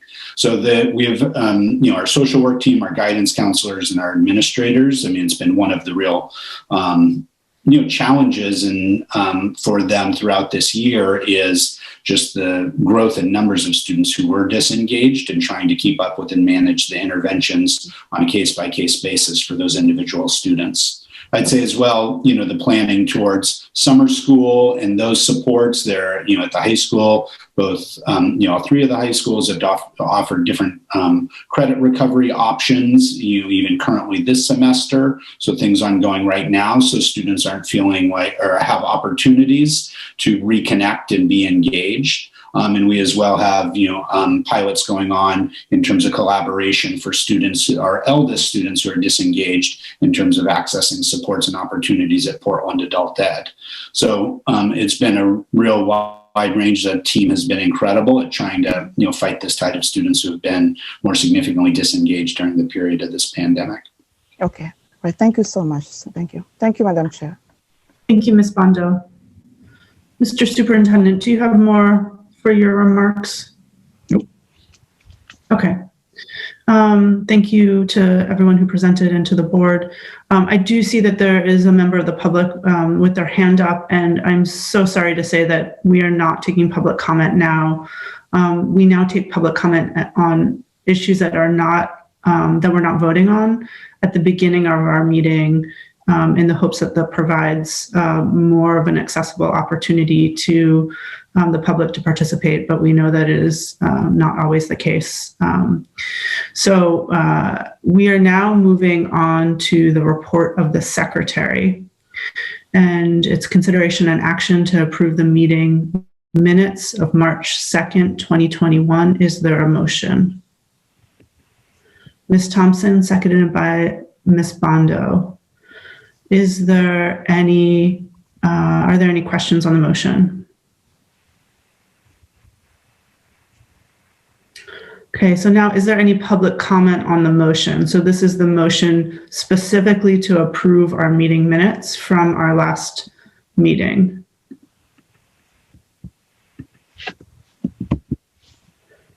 Okay, I don't see any new hands up, so I'm going to assume there's not public comment on our meeting minutes. Is there any board discussion? Okay, by roll call vote, please indicate whether you're in favor of approving our meeting minutes from our March 2nd, 2021 meeting. Mr. Superintendent, will you please call the roll? Yes, Madam Chair. Ms. Bondo? Yes. Mr. Burke? Yes. Mr. Irish? Yes. Mr. Rodriguez? Yes. Ms. Russell Better? Yes. Ms. Thompson? Yes. Mr. Varro? Yes. Mr. Youssef? Yes. Ms. Allen? Ms. Boxer-McCumber? Yes. Ms. Chung? Yes. Ms. Siangala? Let's see, Ms. Siangala. Ms. Figdor? Yes. The motion passes unanimously with the students voting with the majority. And now we are on to reports from each of our committees. So to provide us the reports, we're going to look to our committee chairs. And Mr. Burke, if you are ready, we'll start with the Curriculum and Ed Planning Committee. Yeah, thank you, Chair. The Curriculum Committee, which is comprised of myself, members Bondo and Rodriguez, and staffed by Assistant Superintendent Malia Nally. We met on March 9th to review an early draft of the equity policy and provided feedback. As expected, the full board will see a final version of the equity policy for a vote before our summer break. Our priorities for this committee remain to the equity policy, revisiting the graduation requirements policy, attending to a long-term strategy in alignment with the Portland Promise for our budget and instructional strategies, including the decolonization of our curriculum to the Wabanaki and Africana studies, elementary science, math, and outdoor learning. We're also looking at curricular coherence across the district with some focus on pre-K and our behavioral health continuum.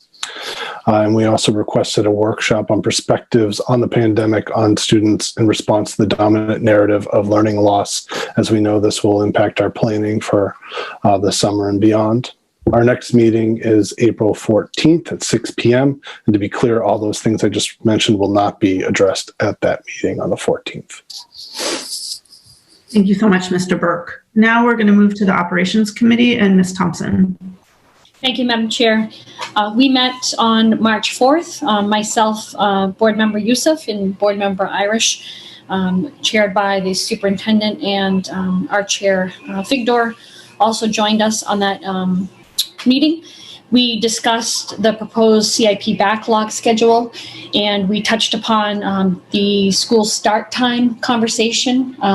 We had the conversation back, I think myself and Ms. Trevorrow may be the ones that are left here, but back in 2015, we had a conversation around start times earlier for the lower grades and later for the upper grades.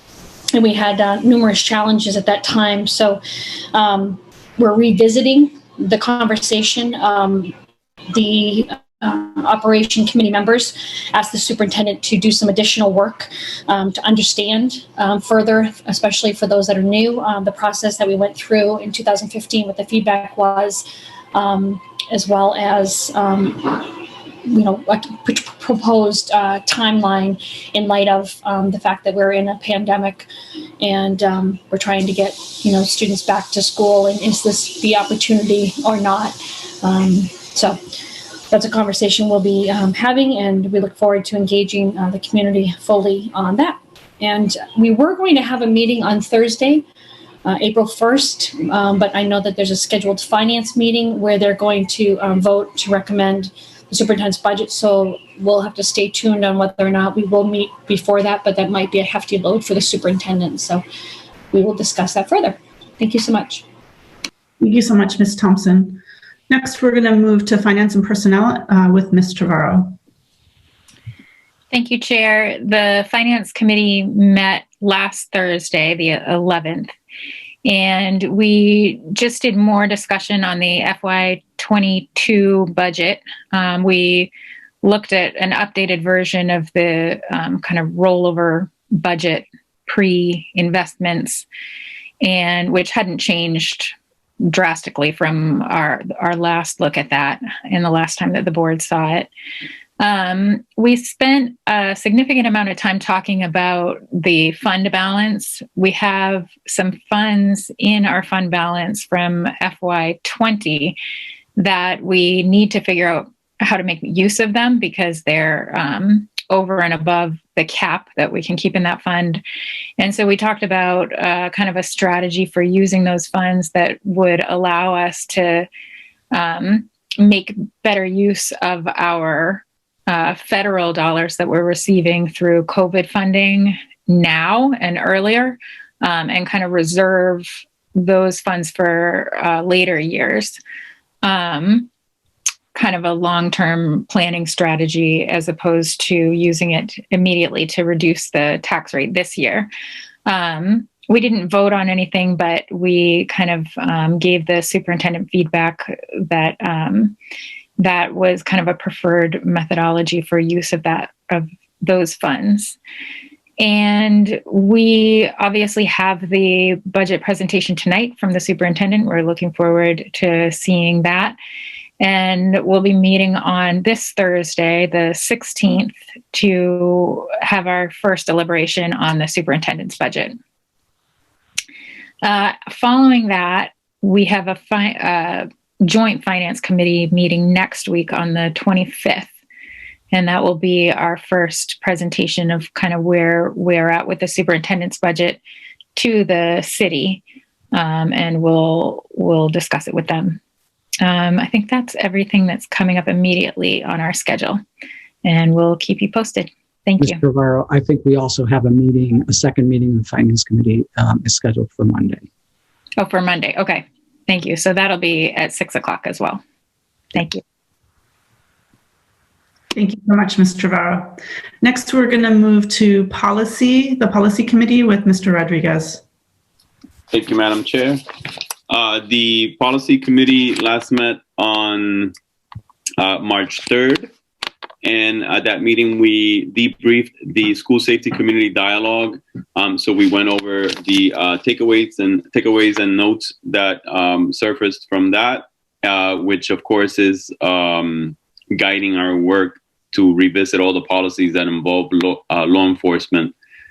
So that work is ongoing. We also continued our review of the discipline policies, including our suspension of students policy. So I want to, I'll do it now, I guess. I just want to thank Jake Giesman for his help carrying that work along. And, there's still much more to do. We actually had 2 policies on our agenda that night that we decided to move to our next meeting, just so that we didn't feel like we were rushing through things, and we wanted to make sure we had substantive discussions and that we gathered some feedback from administrators and some of the questions that came up. So really good work that's going on at the Policy Committee. I also wanted to, I skipped it at first, but I wanted to thank once again everyone that participated in the community dialogue conversations, and your input, valuable as it was, is, like I said, guiding our work at the Policy Committee. And it's been, as Mr. Irish mentioned a few moments ago, the approach that we had, the process that we took at gathering feedback from the community was discussed, and the Policy Committee showed a lot of, or rather expressed a lot of support for us using a similar process to gather community input in the future. So overall, we felt like our discussion was good. Our next meeting is scheduled for Tuesday, the 23rd at 6 p.m. And that agenda should be posted by the end of this week. And that concludes my report. Thank you. Thank you, Mr. Rodriguez. And our last committee update will be from Ms. Bondo, the Public Affairs Committee. Ms. Bondo. Thank you, Madam Chair. The Public Affairs Committee met on February 17. So myself as a chair and Mrs. Russell and Mr. Yusuf. So we had an update about our website. So it was about the key content strategies for the new website, where we really try to improve the website and by using some of the feedback from the stakeholders. And so we were updated on the time frame and also the budgets related to that project to make sure that we can make it happen. And we had also a brainstorming for 2021 activities on public affairs. So our main focus is really how to improve the communication between the district and our publics and the parents. We were able to make it happen. Our public forum on the FY22 budget priority on last Monday, March 8th. So our next meeting is scheduled tomorrow, Wednesday, the 17th. So this concludes my report, Mrs. Chair. Thank you. Thanks so much, Ms. Bondo. Now we are on to consent items. Will the superintendent speak to this item? Ms. Figdor, I see Ms. Thompson's hand is up. Thank you. Ms. Thompson, you want to update on us? No, you had just skipped over the other member concerns. Okay. After committee. Member concerns or no. I apologize. No problem. You're probably really like, okay, you took us up time. No, I just wanted to, I don't know if people knew this, but yesterday was the 201st birthday for the state of Maine. In 1820 became the nation's 23rd state. So I just wanted to put that up there, and I love my state. So I just thought I'd share that in case someone didn't know. So that's all. Superintendent didn't mention that one. Thank you. Thanks so much, Ms. Thompson. Now we're on to consent items. Mr. Superintendent. I didn't want to offend the state of Maine by saying that they were, that old. So I didn't want to say, oh, so Maine is 39 again. But I appreciate you reminding us of that. Under board policy KCD, the school board accepts by unanimous consent contributions made to the school district. As required by that policy, all of the donations are listed in the board agenda under this item. Our practice is for each donor to receive a written contribution acknowledgement expressing our heartfelt gratitude as well as for their tax purposes. And I would like to thank, in this case, the generous contributor to the Portland Public Schools who made donation of durable goods of substantial value and historical or commemorative significance. And our single donor recognition for this meeting is to Miss Mary Beth and Mr. Stephen Nolt for their donation of $250 to be used by the Lyseth Civil Rights Team for their activities. And we're very grateful for their generous support and contribution to the work of the Portland Public Schools. Thank you so much, Mr. Superintendent. Now we are on to old business. Consideration and action to approve the request to bid renovations at Reiki Community School as part of the Buildings for the Future project. Is there a motion? Mr. Youssef, seconded by Ms. Russell-Better. Mr. Superintendent, would you speak to this motion? Gladly, Madam Chair. In 2017, Portland voters approved a $64 million referendum to renovate Lyseth, Brezumscott, Reiki, and Longfellow elementary schools as part of the district's Building for Our Future effort.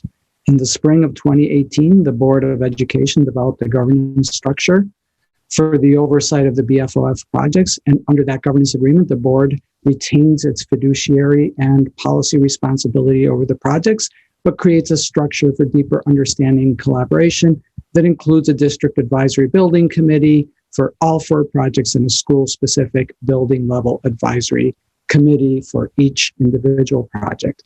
Both groups are constituted with a mix of elected officials and community representatives with the appropriate knowledge of project specifics and a commitment to assisting to make the project succeed.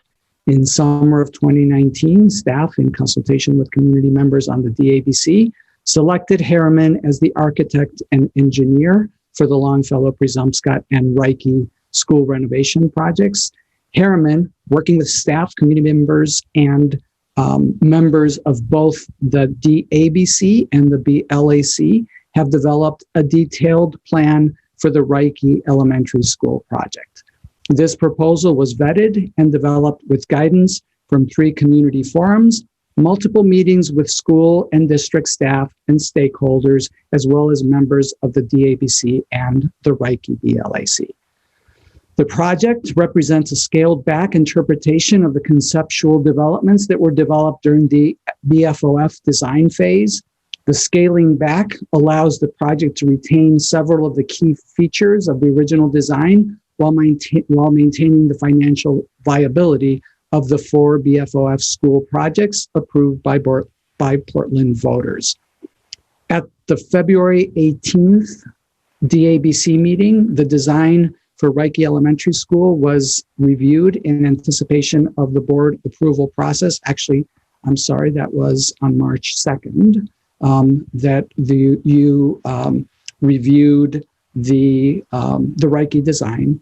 A few items of note, as with the Lyseth construction project, this plan is designed to conform to fair contracting practices consistent with Maine law.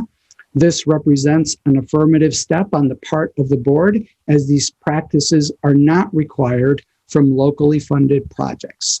In 2017, the board participated in a workshop on the topic of fair contracting, and at the time, it reviewed the data and decided to incorporate fair contracting, as it does not increase the project costs or significantly limit contractor interest in the project. The plan as proposed adheres to the spirit of the renovations developed in consultation with the board in the DABC and the BLAC committees, known as Scenario 1 classrooms. And this was presented to the board during the workshop on March 31st of 2020. This project includes the construction, I'm sorry, I am reading the wrong thing. All 4 of the BFOF elementary school projects are designed to meet LEED, which is Leadership in Energy and Environmental Design, Silver Guidelines, though it was determined that Reike Elementary School and Lyseth Elementary School did not need to achieve LEED certification as part of the city's Green Building Code. The 3 remaining schools in the BFOF project will be submitted to the United States Green Building Council for LEED certification, including Reike. And this rating system considers the energy efficiency and sustainable features in the design of the projects. The 3 school construction projects solicit contractor bids separately from a list of pre-qualified general contractors with demonstrated experience and capacity to perform the work. The pre-qualified contractors are allowed to bid on any or all of the school renovations, and this solicitation of bids is sequential to allow contractors to have the opportunity to bid on the successive projects. As you may recall, Longfellow was the first project bid, which was actually issued last week, and it's followed by this one for Reike, and then Presumscott, which is up for a first read tonight, and will be followed by a workshop at the conclusion of tonight's meeting. As I mentioned earlier, you reviewed this plan during the first read and workshop on March 2nd, and your action tonight will allow Harriman and staff to draw up the contractor specifications and solicit bids with an anticipated summer 2021 construction start. Thank you so much, Mr. Superintendent. Are there any questions on the motion?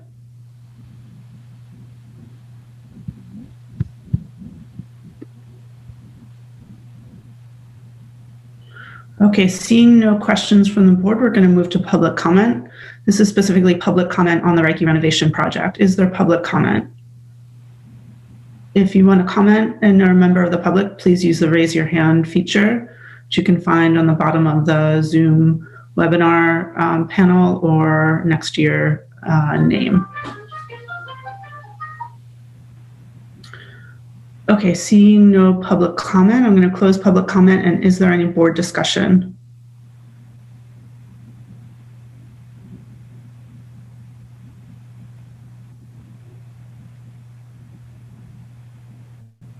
All right, seeing no board discussion, I just want to acknowledge the milestone we're at to see the 3rd of our school renovation projects move forward. I want to thank the leadership of the superintendent who saw this project through despite the pandemic, and all of the work that all of the tremendous increase in workload that has entailed. I also want to thank our operations team, Steve and Doug, as well as Harriman, the DABC, the District Advisory Building Committee, and all of the members of the Reiki Building Level Advisory Committee. There's been so much input from the community on this project. And I'm thrilled that we're at this point, and want to just repeat one thing from our workshop last week that Mark Lee said in kind of summarizing what this project means for the Reiki School. And Mark, I apologize for not getting your words right at all, but the tenor of it was that Reiki will have an entirely new interior. We're keeping the foundation of the school, the exterior, but the interior is going to look entirely new. And for us at Reiki, that means doors and walls and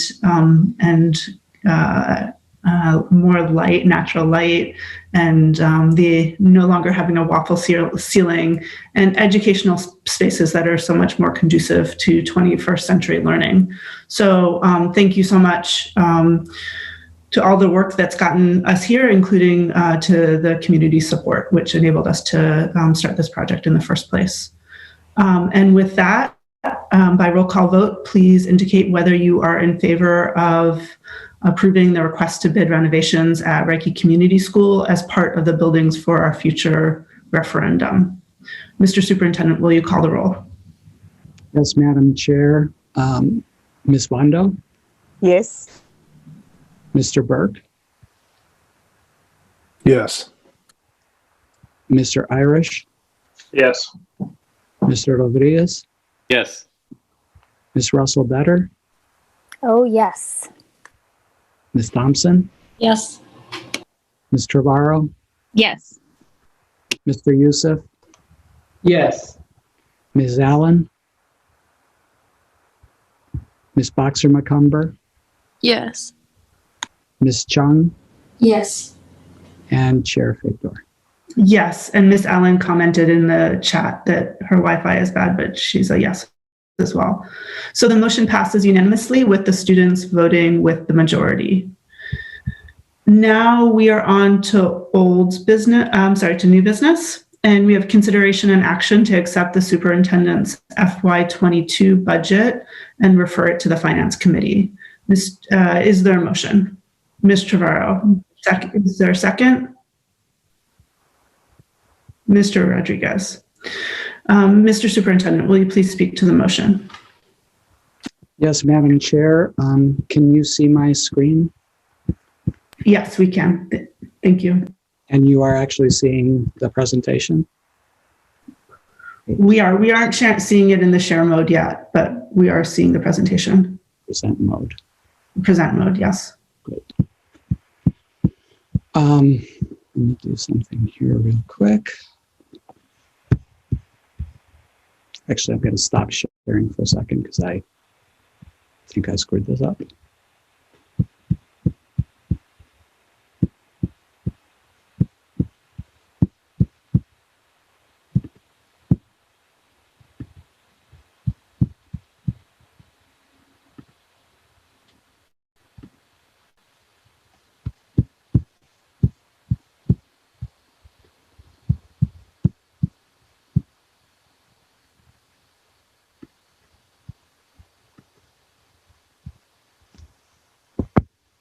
My apologies. No problem.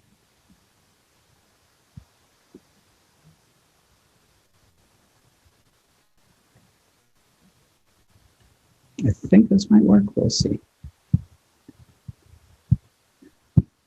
Are you seeing the presentation? Yes. Great. Looks okay. Thank you, and I apologize for the technical delay there. Members of the Board of Public Education, thank you for the opportunity to bring to you my proposed FY22 budget. It's the 5th budget that I've developed in my tenure in the Portland Public Schools, and it's the result of a tremendous amount of work by many people. I would like to thank members of my cabinet, our school leaders and partners throughout the organization. I would especially like to thank Kathy Winchenbach, our new Director of Finance, Budget and Finance, who jumped in midway through this process to lead us to this point with invaluable assistance from Miranda Fasulo.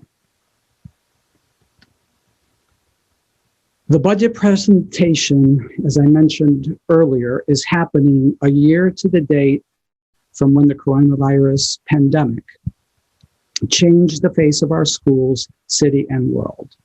This year's budget theme is advancing equity. It accelerates our commitment to putting equity at the center of our Portland Promise. Indeed, to represent this, our Portland Promise graphic has been revised to reflect this evolution in our commitments. The coronavirus pandemic has made indisputable the long-standing disparities that exist between different groups of students in our schools. While we relish our diversity and see it as a strength, we have consistently failed to recognize that the disparities in opportunities for our students who are learning English, who have disabilities, or are economically disadvantaged belie the sincerity of that commitment. This past year, it became evident that government institutions, including our school system, have failed to realize their potential for creating a more inclusive, just, and equitable world. This proposed FY22 budget, which assumes a return to full in-person learning this fall, takes steps to redress this pattern by targeting resources to the students to whom we owe the largest educational debt: those who are learning English, those who have disabilities, and those who are alienated in our schools. This commitment to remove barriers is at the heart of our equity goal.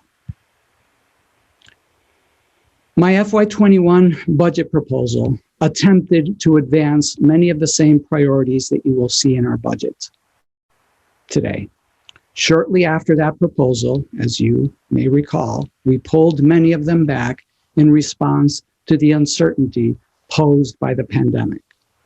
Our initial proposal called for an increase in the tax rate of 3%. We ultimately adopted a budget that did not increase taxes. Prior to last year's hiatus, we had made strides towards realizing the Portland Promise. In FY19, we established that student access to challenging core content required strong, uniform support, orchestrated centrally by skilled and dedicated academic leaders. We also strengthened our support for our students' social and emotional development and their ability to have a meaningful relationship with a caring adult.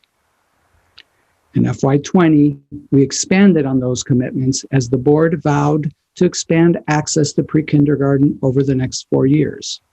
We also created a behavioral health continuum across our elementary, middle, and most of our high schools. Our goal with this year's budget is to advance our equity goal while maintaining current programs and services and making smart use of the federal funding that's available to us to supplement our local budget capacity and accelerate student learning. Over the past few board meetings and board committee meetings, we have presented the key investments that are needed to realize our equity goal, adopting and extending what we have learned from serving our community in this pandemic, and accelerating learning going forward. Before we go into the details of the investments in my proposal, I would like to ask Kathy Winchenbach to walk through the overall financial implications of this budget. So Kathy, is it okay if I continue to drive the presentation and you can just if you wouldn't mind. Slide? Sure, if you wouldn't mind doing that. Yeah. So good evening. As the superintendent mentioned, this next section will review the financial aspects of the superintendent's proposed budget. So next slide, please. So we start the financial section with an overview of our FY22 budget data points compared to last year's final approved budget. And our FY22 proposed budget is currently $125.8 million. And that compares to $119.9 million from last year. The increase from last year is 5%. This compares to last year's increase over FY20 of 2.1%. And the school tax rate increase of 6.29% will compare to last year's 0% increase. Next slide, please. So this slide compares FY20 actual, the FY21 approved budget, and the FY22 proposed budget. The changes noted in blue are comparing the FY22 proposed budget to the FY21 approved budget. And as you can see from this slide, the proposed property tax levy increased by almost $7 million or 7.4%. The state EPS subsidy, which does not include the state-approved debt service reimbursement, decreased by $858,000 or 5.6%. And all other revenue decreased slightly. On the expense side, salary and benefits, which include temporary salaries and benefits, are the majority of this budget at 79%. This number includes COLA adjustments, grade and step changes for both the bargaining and the non-bargaining groups. And salary and benefits also include differentials and all of our investments, which will be discussed in more detail later on in the presentation. All other expenditures increased by $781,000 or 3.1%. And we will discuss some of the major non-salary expense drivers in the following slides. And as noted earlier, the expenditure budget has increased by 5%. Next slide, please.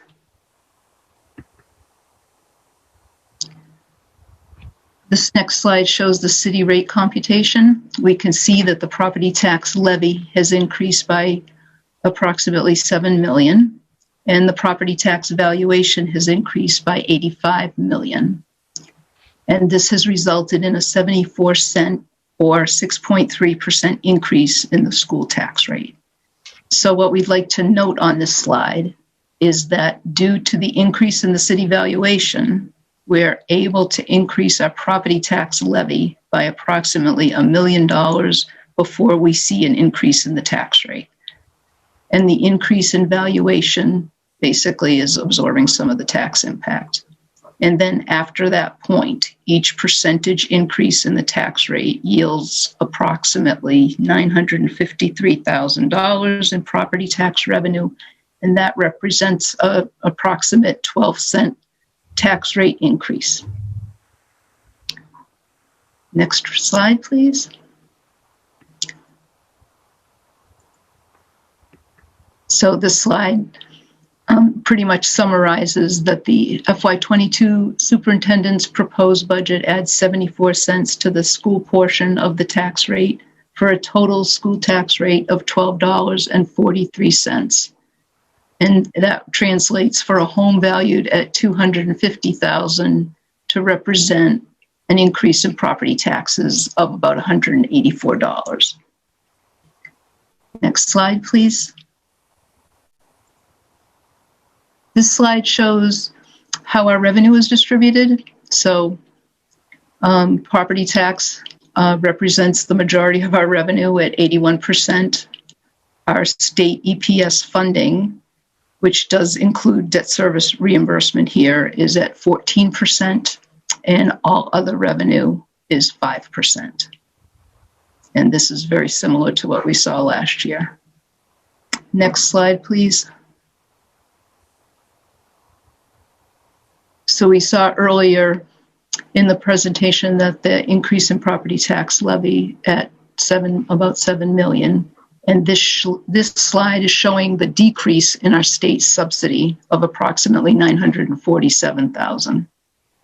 And as our state equalized valuation increases, the state's assumption of our increased ability to pay for quality education results in a higher local expectation and a lower state contribution.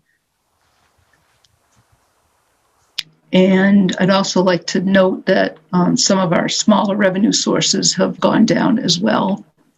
And of particular note is the decrease in our use of fund balance by approximately 60,000. Part of the increase in the use of fund balance in FY21 for this year's budget was related to a one-time equipment purchase for food service that's no longer needed in FY22. And that's basically the result of the decrease in fund balance. Next slide, please. This next slide is showing our expenditure budget in very broad categories. As noted earlier, our salary and benefits account for about 79% of our budget. Contracted services, debt service, and supplies and other costs are also shown here. And we'll be reviewing these categories in greater detail as we move along. Next slide, please. As it relates to salary and benefit expenditures, you can see that the larger portion of our salaries are related to teacher salaries at 48%. Our other salary portions of the pie, so to speak, include school support at 9%, ed techs at 6%, central office and other support at 5%, temp salaries are at 5%, and our school administrators are at 3%. And that represents 76% of the total salary and benefit budget being salaries and 24% being benefits. Next slide, please. The FY22 expenditure budget in dollars is shown here. So we see that total salaries and benefits increased by $5.1 million or 5.5%. And those total salary and benefits include the COLA adjustments, grade and step changes for bargaining and non-bargaining groups, as we mentioned earlier, includes all stipends and differentials and all related benefits. It also includes all of our investments, which are mostly salary related and which the superintendent will speak to in greater detail. Our non-salary expenditures show an overall increase of $781,000 or 3.1% over last year's approved budget.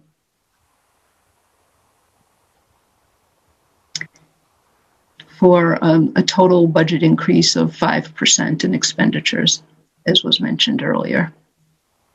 So next slide, please.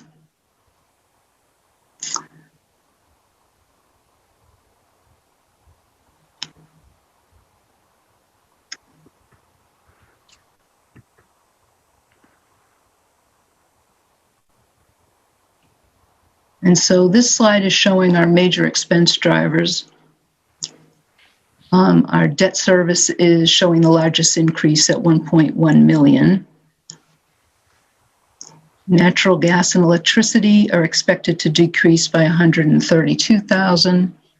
Our repair and maintenance services went down by 137,000. Our HVAC maintenance went up. Our property and liability insurance is expected to increase for next year. And we had a savings from our expired computer leases. We were able to use CRF funding to fund some tech devices and not extend the leases. And we had a decrease in capital equipment that resulted from purchasing IT device replacements with federal funding as well. And we also mentioned the one-time equipment purchase for food service in FY21 that we don't anticipate for FY22, and that also is included in the capital equipment reduction. And then lastly, our special ed tuition and our student-facing contractual services are up by $65,000. This increase is based on FY22 projections of student needs by our special ed department. And that totals 352,000 as a decrease, offsetting the debt service increase. And that accounts for most of the change in our non-salary expenses. Next slide, please. That may be the last slide of my portion. Yep. Thank you, Kathy. I would like to now move to give you details about the investments that are in the proposed budget.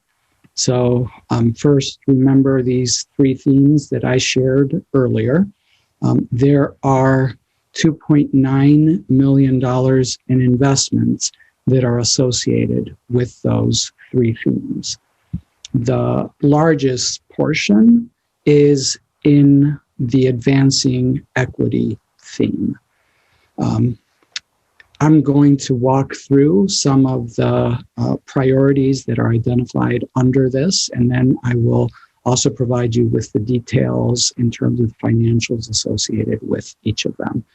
So one of the priorities is continuing the pre-kindergarten promise, our scale up of early childhood for our 4-year-olds. And this is accomplished by increasing seats and reducing barriers. The budget includes implementing some, but not all elements of the LAU plan to support students who are English language learners. And we'll be talking through the major aspects of that, which is the increase of staffing to allow us to achieve the collaboration between mainstream classroom teachers and our English language teachers, implement a program which we've started this year using federal funds to support our students at the high school who have had limited formal education, limited or interrupted formal education, as well as to support our students who are dual identified as students with disabilities, as well as students who are English learners. We have a number of investments to support our continued prioritization of core instruction, particularly to support the development and implementation of our major decolonization efforts for Wabanaki and Africana studies, as well as supporting the scale up of our math work, which has been ongoing for a number of years, scaling that up to the high school level. There are other priorities that we are not able to support in this plan, but we will talk about that in a different section. We also have a number of investments to accelerate our staff diversity work, both the recruitment and the support. And that includes compensating staff that do linguistic and identity work in ways that are commensurate with the value of that work, as well as in the recruitment and support of our staff of color, and developing career pathways and supporting our educators of color as they move through that pathway from educational technicians or base to becoming teachers, and from those areas to becoming administrators in the district.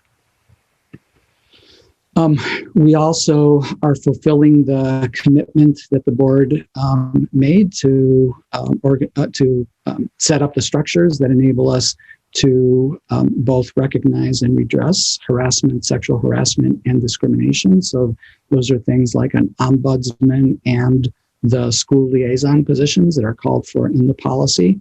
And we are proposing to make key investments to support students with disabilities, specifically increasing our autism continuum by both, and I'll talk about the details of that in a moment, as well as the functional life skills program at the high school level to address increased caseloads. And then finally, but by no means the least important, is supporting the institutionalization of the district's diversity, equity, inclusion work. And that is a commitment to shift the costs associated with staffing that work and moving that from philanthropic funds to the district's budget. So this shows you for each of those areas how much is being invested in them. And so altogether of the 2.9 million, 2.4 is associated with this part of the work with advancing equity in the district. Now I'm going to walk through some of the details. All of this is in the budget book that is on board docs. So anybody who wants to see the details as well as a narrative associated with it can go to the budget book, which is on board docs. So starting with the pre-kindergarten promise, you can see that there are some FTE costs associated with that. Those are the positions to increase the programming, the seats at LISEF and a partner site. And that, just to remind those who have been on the board, that is offset by the revenue that we would receive from the DOE to be able to do that portion of the work, assuming that we fill the 32 seats of increased capacity that we would be developing by opening these 2 additional classrooms. We also, as you know, have been on a quest to remove barriers, with transportation being one of those barriers. And so this proposed budget addresses that by adding a couple of bus drivers, which will allow us to have two routes that are dedicated to early childhood, to pre-K transportation, as well as ensuring that in all of the routes that we have across the entire system, that we have bus assistance in any of the routes that are carrying our pre-kindergarten students. In terms of the LAU plan, as I mentioned, this supports some but not all aspects of the LAU plan. There are 15.5 FTE additions, and that is everything that is included in the proposed budget. So all of this is going to support staff. We will talk a little bit about the non-staff costs associated with this and where that is a little bit later in the presentation. So this gives you the details. As I mentioned earlier, this is staffing to allow us to have the collaboration that we aspire to having, and also to support the establishment of the program for students that have limited or informal or interrupted formal education. So that's what we lovingly call SLIFE. And we are continuing what we started this year with SLIFE programming at Deering High School. And so this will provide a teacher, an ed tech, as well as increased social work time to allow for that support to exist in that setting. And as I mentioned earlier, it allows us to create the district level capacity to be able to support students who are identified dually as English learners, as well as students with disabilities. Moving on to core content, again, as Kathy noted in her part of the presentation, the bulk of what we are proposing to move forward is in the area of staff positions. And so that's true in terms of the core content. The increase here is associated with the hiring of a high school math coach to support the work that we are scaling up with math instruction from the middle school where we started to the elementary schools and now to the high school, and to make the part-time social studies teacher leader position a full-time position. So that is from a 4-day-a-week position to a full contract. In terms of diversity, hiring, and support, this is an area where we do have a significant number of investments that are not in the salary range.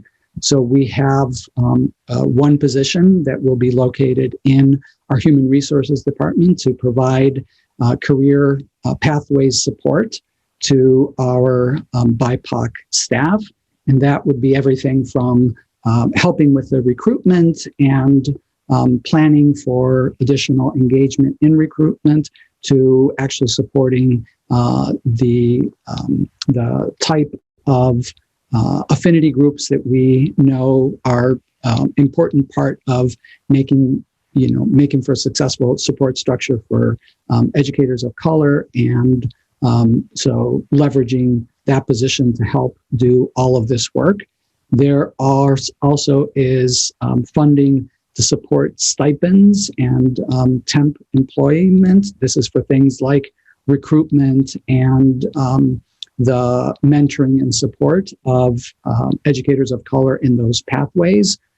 Course reimbursement as part of the pathways to support people being able to take more courses than what is contractually built into our current contracts to be able to move more rapidly through the sequence.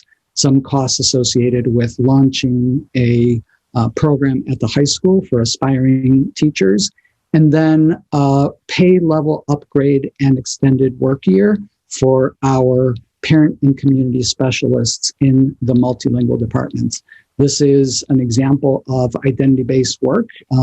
The folks, many of whom are, a part of our meeting today that are helping us to interpret are among the most important people that we have in the district when it comes to being able to reach our diverse community, and their compensation is among the lowest in the organization. And so this leveling upgrade is associated with their revised position description and is benchmarked to other positions like theirs in other organizations. So we feel very confident that this is an important move, and extending the work year will allow them to work through the summer. They currently are not with us during the summer. We wind up really needing to pull them in ad hoc to be able to support some of the work that we're doing. And so this makes them full year employees.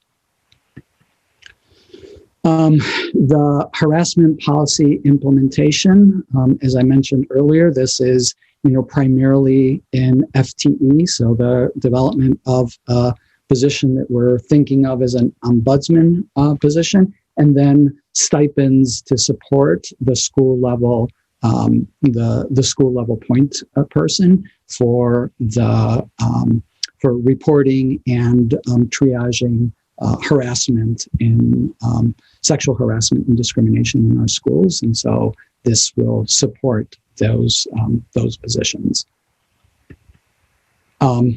Special education, this is, as I mentioned, two specific programming changes and enhancements. One is around our ASD continuum for students who are on the autism spectrum. And so this will allow us to bring in an additional classroom at Ocean Avenue. So that's one teacher and 3 ed techs, and that's to respond to the increase in students coming from our pre-kindergarten coming into the beach program, as well as to be able to extend that up into the middle school by creating a program for students on the autism spectrum at Lincoln Middle School. And so that's a special ed teacher and an ed tech associated with that. And then as I mentioned in my intro to this, we also have an increase in caseload of students who are in the functional life skills program, which is a district program at Deering High School the state recently changed the requirements so that students who are identified as students with disabilities have the ability to stay in school till they are 22 years of age. So we had a significant number of students who would have rolled off if we use the current measure of 20 years that will stay with us happily for an additional 2 years. And so this will allow us to provide the continued programming that we need for those students. So we have students coming up from the middle school, and we have a number of kids who would have left us that are now, who would have transitioned out, who are now staying for an additional 2 years. And then, as I mentioned, moving the costs associated with the Director of Diversity, Equity, and Inclusion onto the district's budget, as opposed to the way that we've been patching it together with a number of grants and grants, different forms, whether it was federal grants or the philanthropic grants that we were able to procure. So that's the equity, advancing equity. The next theme is on integrating innovation. And here there are a number of things that we are looking to do. Some of them are in the general fund budget, is specifically expanding and institutionalizing our work around outdoor learning and supporting the integration of our new technology-based learning. So we've learned a lot over the course of this year, have really needed to have this level of support for teacher learning and teacher support. And so this is part of what we're looking to do. We also are looking to continue our in-school substitute structure, but that will not be in the general fund budget, as well as retaining some level of remote access to students who will still need that going into next year as we move forward. So the things that are in the budget are here: the technology integration and support position and the outdoor learning specialist at the district level. So those are the two expenditures that are in the general fund in my proposed budget. So this gives you the details on the two positions. One is the centrally based technology integration coordinator, and the other one is a teacher leader for outdoor learning. And altogether, you can see what the total is for that. And then last but not least is our focus on recovery and acceleration. The types of things that we're looking to support here are investments in the physical and mental well-being of our students. And so that involves staff associated with both nursing and social work, and then creating support structures to accelerate student learning at all levels. And that is our summer school investment that I will again talk about shortly. So this is how that breaks out, $274,000 total for the physical and mental health support. So that's nursing and social work. And this is what that looks like in terms of where those positions are being allocated.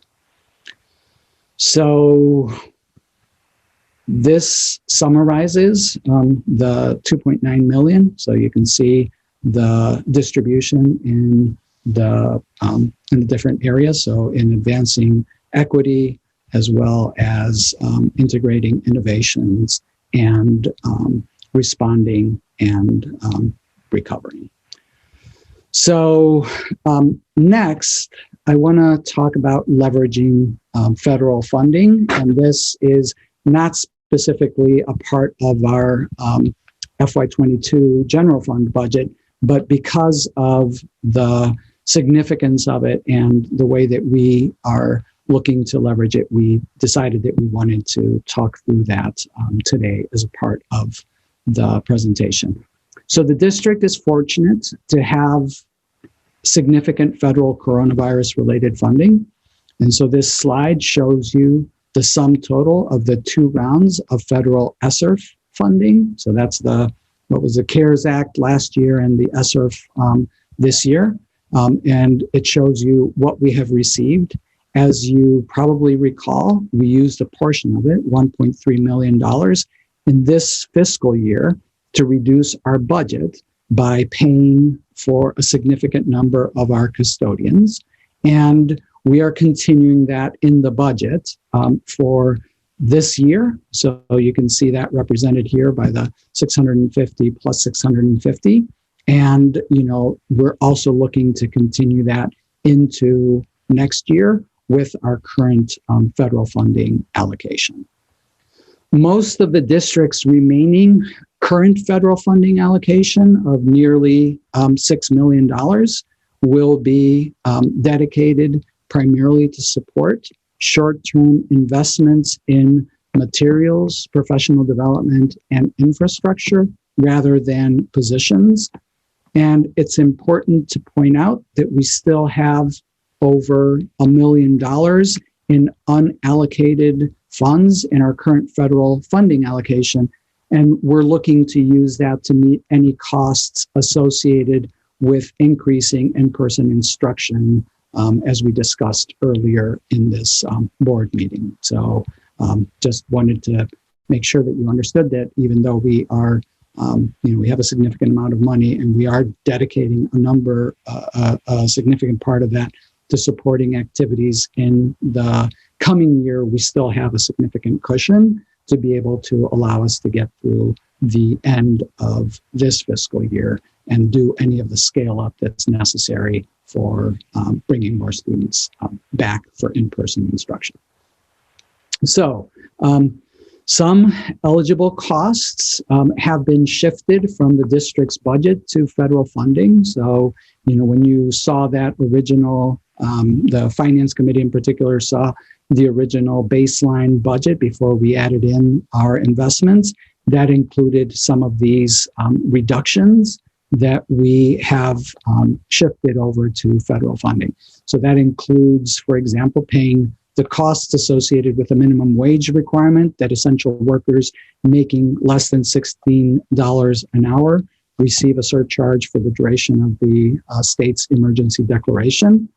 It also includes charging the equivalent of the costs associated with a debt service and operational costs of our administration building against federal funds while we make the permanent transition to remote working for our administrative offices.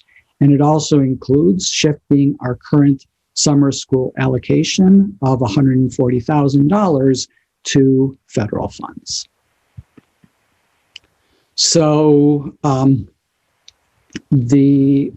as I mentioned earlier, there are a number of investments that support our budget themes that we are planning to charge to this grant. As noted, they are largely in the area of materials, professional development, and infrastructure rather than positions. We have also allocated $2.25 million for summer programs and expanded learning to accelerate the learning for all of our students confronting the challenges of this year. We do expect to receive additional funding from the most recent pandemic relief package approved last week, and these funds are intended to support many of the same expenditures into FY23 and FY24. They are absolutely welcome and necessary as we work to steward those resources strategically into the coming budget years. So we are looking at a number of important dates. So these are the significant milestones in our budget development process. The budget presentation today followed by a scheduled vote by the board on April 13th, a scheduled vote by the council on May 17th, and a June 8th public referendum on the budget. Some of the upcoming dates, the most immediate are the Thursday's Board Finance Committee meeting, followed by another Finance Committee meeting on Monday, and then our first joint meeting with the city's Finance Committee on March 25th. And as Member Thompson noted, on April 1st, another Board Finance Committee meeting. So this has been a most challenging year. There have been many bright spots. I have been humbled by the resilience and perseverance of our faculty and staff, our students and their families. They've shown incredible commitment to learning, grace through trials, and a strong desire to overcome every challenge. They are an inspiration to me and to my team and are deserving of our commitment and support as represented by this budget. I've also been blessed to grow professionally and personally with this school board as we deepened our understanding of and commitment to becoming anti-racist leaders by together reading Ibram Kendi's book by that name and together taking the Race in America course taught by Fiona Hopper, Alberto Morales, and Barrett Wilkinson. I hope you will see those experiences serving as the impetus for this equity-centered budget proposal, and I look forward to discussing it with you tonight and in the coming weeks. Thank you so much, Mr. Superintendent. Are there any questions on the motion? So again, this is a motion to accept the superintendent's FY22 budget and to refer the budget to the Finance Committee. This isn't necessarily the time to get into questions on the budget, but just on the referral. Are there questions? Okay, I don't see any questions. So now we're going to move to public comment. Again, this is public comment on accepting the budget and referring it to the Finance Committee. Is there public comment? Okay, don't see any hands, so I'm going to close public comment and move to board discussion. Is there any board discussion?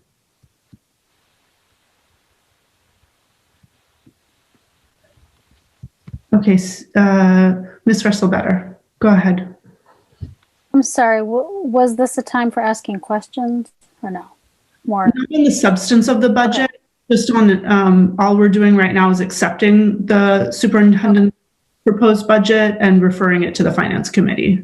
Okay, never mind then. Thank you, Ms. Russell-Better. Ms. Thompson. Thank you, Madam Chair. I was just going to ask the superintendent where we do have a couple new board members, and I know that they serve on finance, Mr. Irish might, as well as new student reps. If you could just talk a little bit about what the referral means and how people would go about asking questions and how that process works a little bit. If you could just provide some background as well as, for those that are in attendance.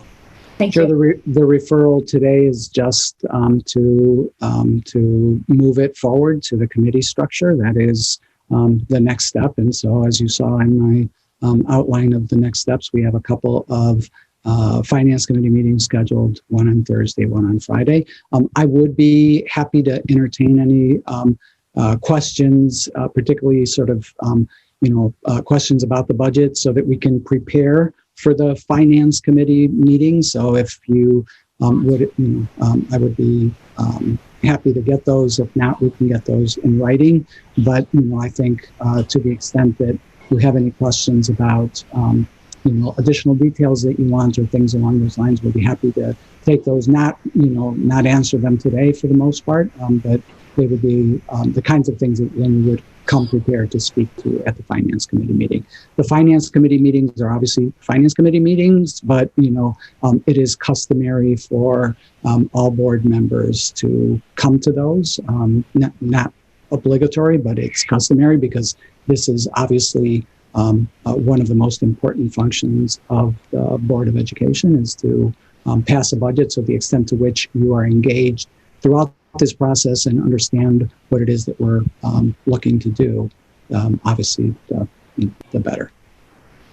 So Superintendent, just for clarification too on that, when you're asking about the questions and a little bit about how we go about that, submitting the questions to you after we review the budget individually, and how you typically will gather those questions and answers and then share them out with the full board, so that way we're not repetitious, et cetera. I just want to make sure that, flow wise.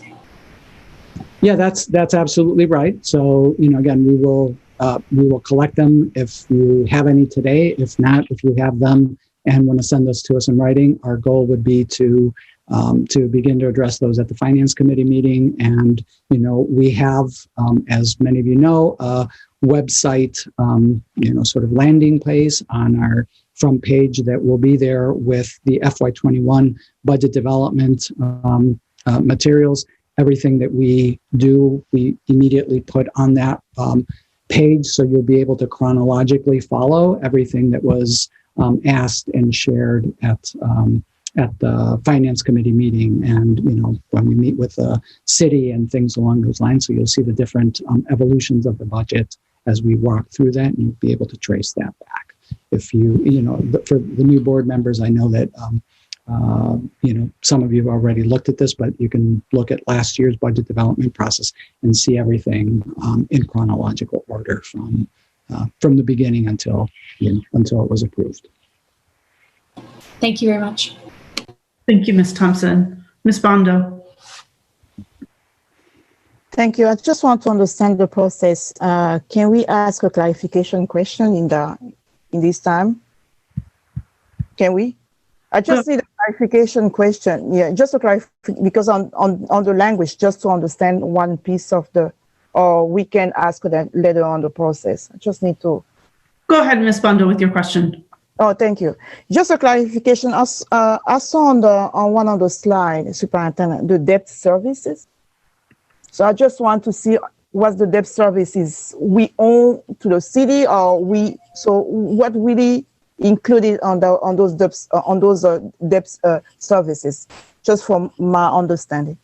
Yeah, and we can go into more detail in the Finance Committee meeting. Just sort of in general, that is the costs associated with debt that we take out as a school district. So you just approved Reiche's bid, and so there will, in time, be debt service associated with, basically the payment on the bonds that the city will issue to be able to pay for construction.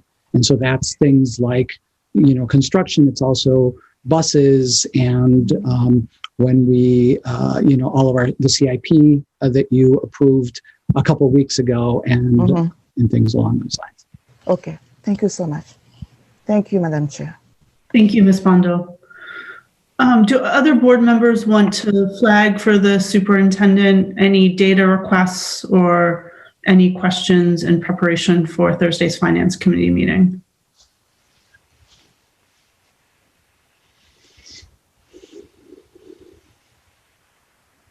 Okay, I'm not seeing any. And we were on board discussion, so I'll just bring it back to that. Is there any board discussion?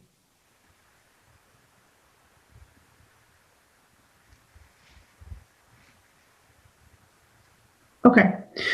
Seeing none, I want to thank the superintendent. I want to thank Kathy Witchenbach and all of everyone who's worked so hard on this budget. I know it is a tremendous effort.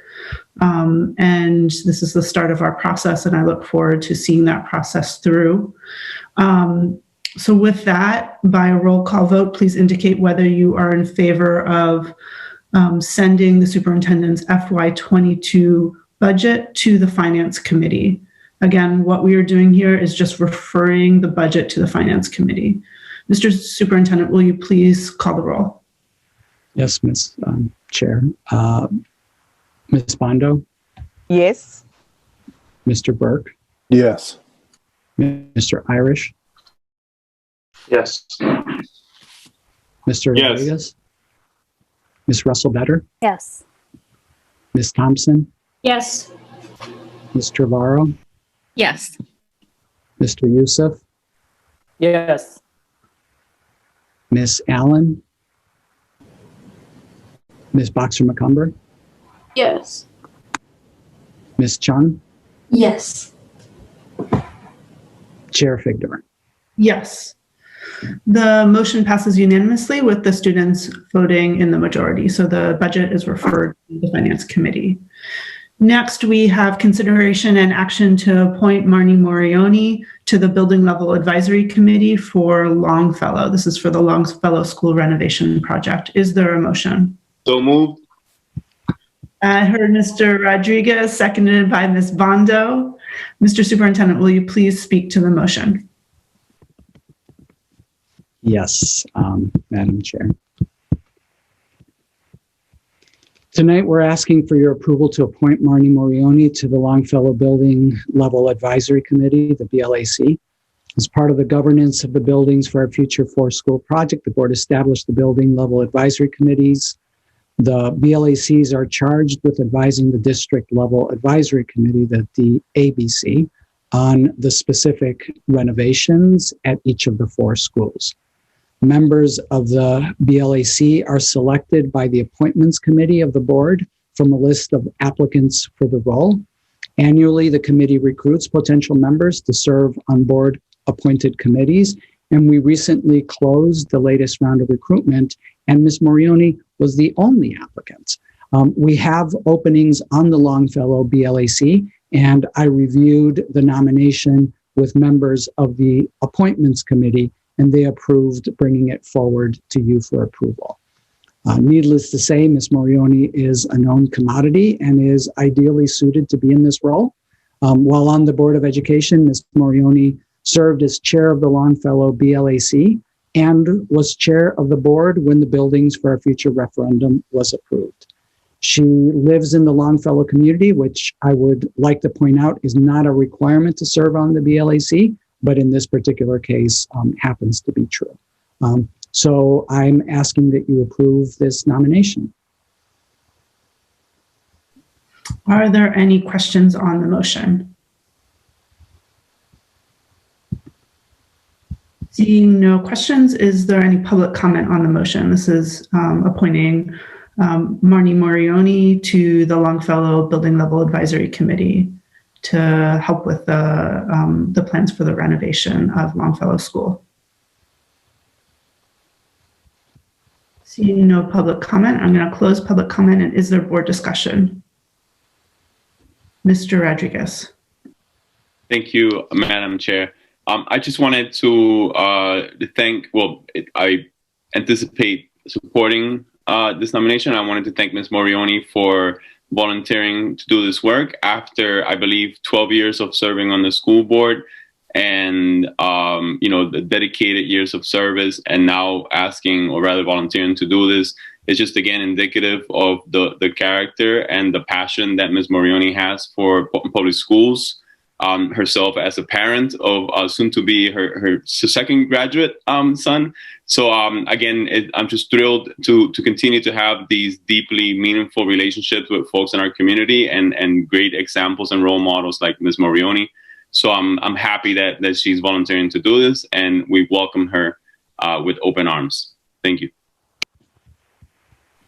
Thank you so much, Mr. Rodriguez. Is there any other board discussion?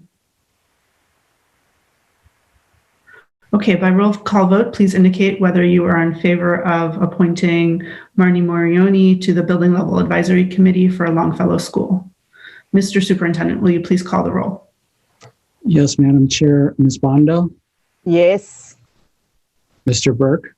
Yes. Mr. Irish? Yes. Mr. Rodriguez? Yes. Ms. Russell-Better? Yes. Ms. Thompson? Yes.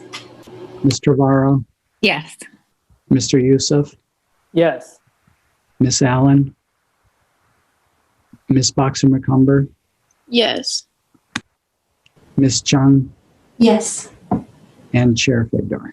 Yes. And so the motion passes unanimously with the students voting with the majority, and Ms. Morioni has been appointed to the Longfellow Building Level Advisory Committee. Next, we're moving on to first read of the Portland Adult Education School Year 2021-2022 calendar. Can I just make a quick comment on the previous action? I just wanted to take a moment to recognize and thank former school board member Lori Davis, who recently resigned from her service on the Longfellow BLAC as a result of moving out of Portland.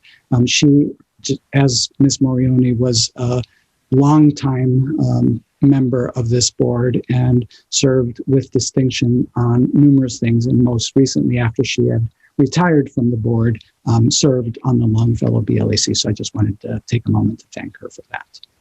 Yes, thank you so much, Mr. Superintendent. Okay, so just going back, we did a first read on the Portland Adult Ed school calendar for the upcoming school year. And next is first read of the request to bid renovations at Presumpscot Elementary School as part of the Buildings for Our Future referendum. And we will have a workshop on that after this meeting. Yes. So as a reminder, there isn't public comment on first reads, but we will have a workshop at the end on the Presumpscot renovation. We don't have any personnel items tonight, so that concludes our business meeting. We're ready to adjourn. Is there a motion to adjourn our business meeting? So moved. Mr. Rodriguez, seconded by Ms. Thompson. All in favor? So we are adjourned at 8:59 p.m.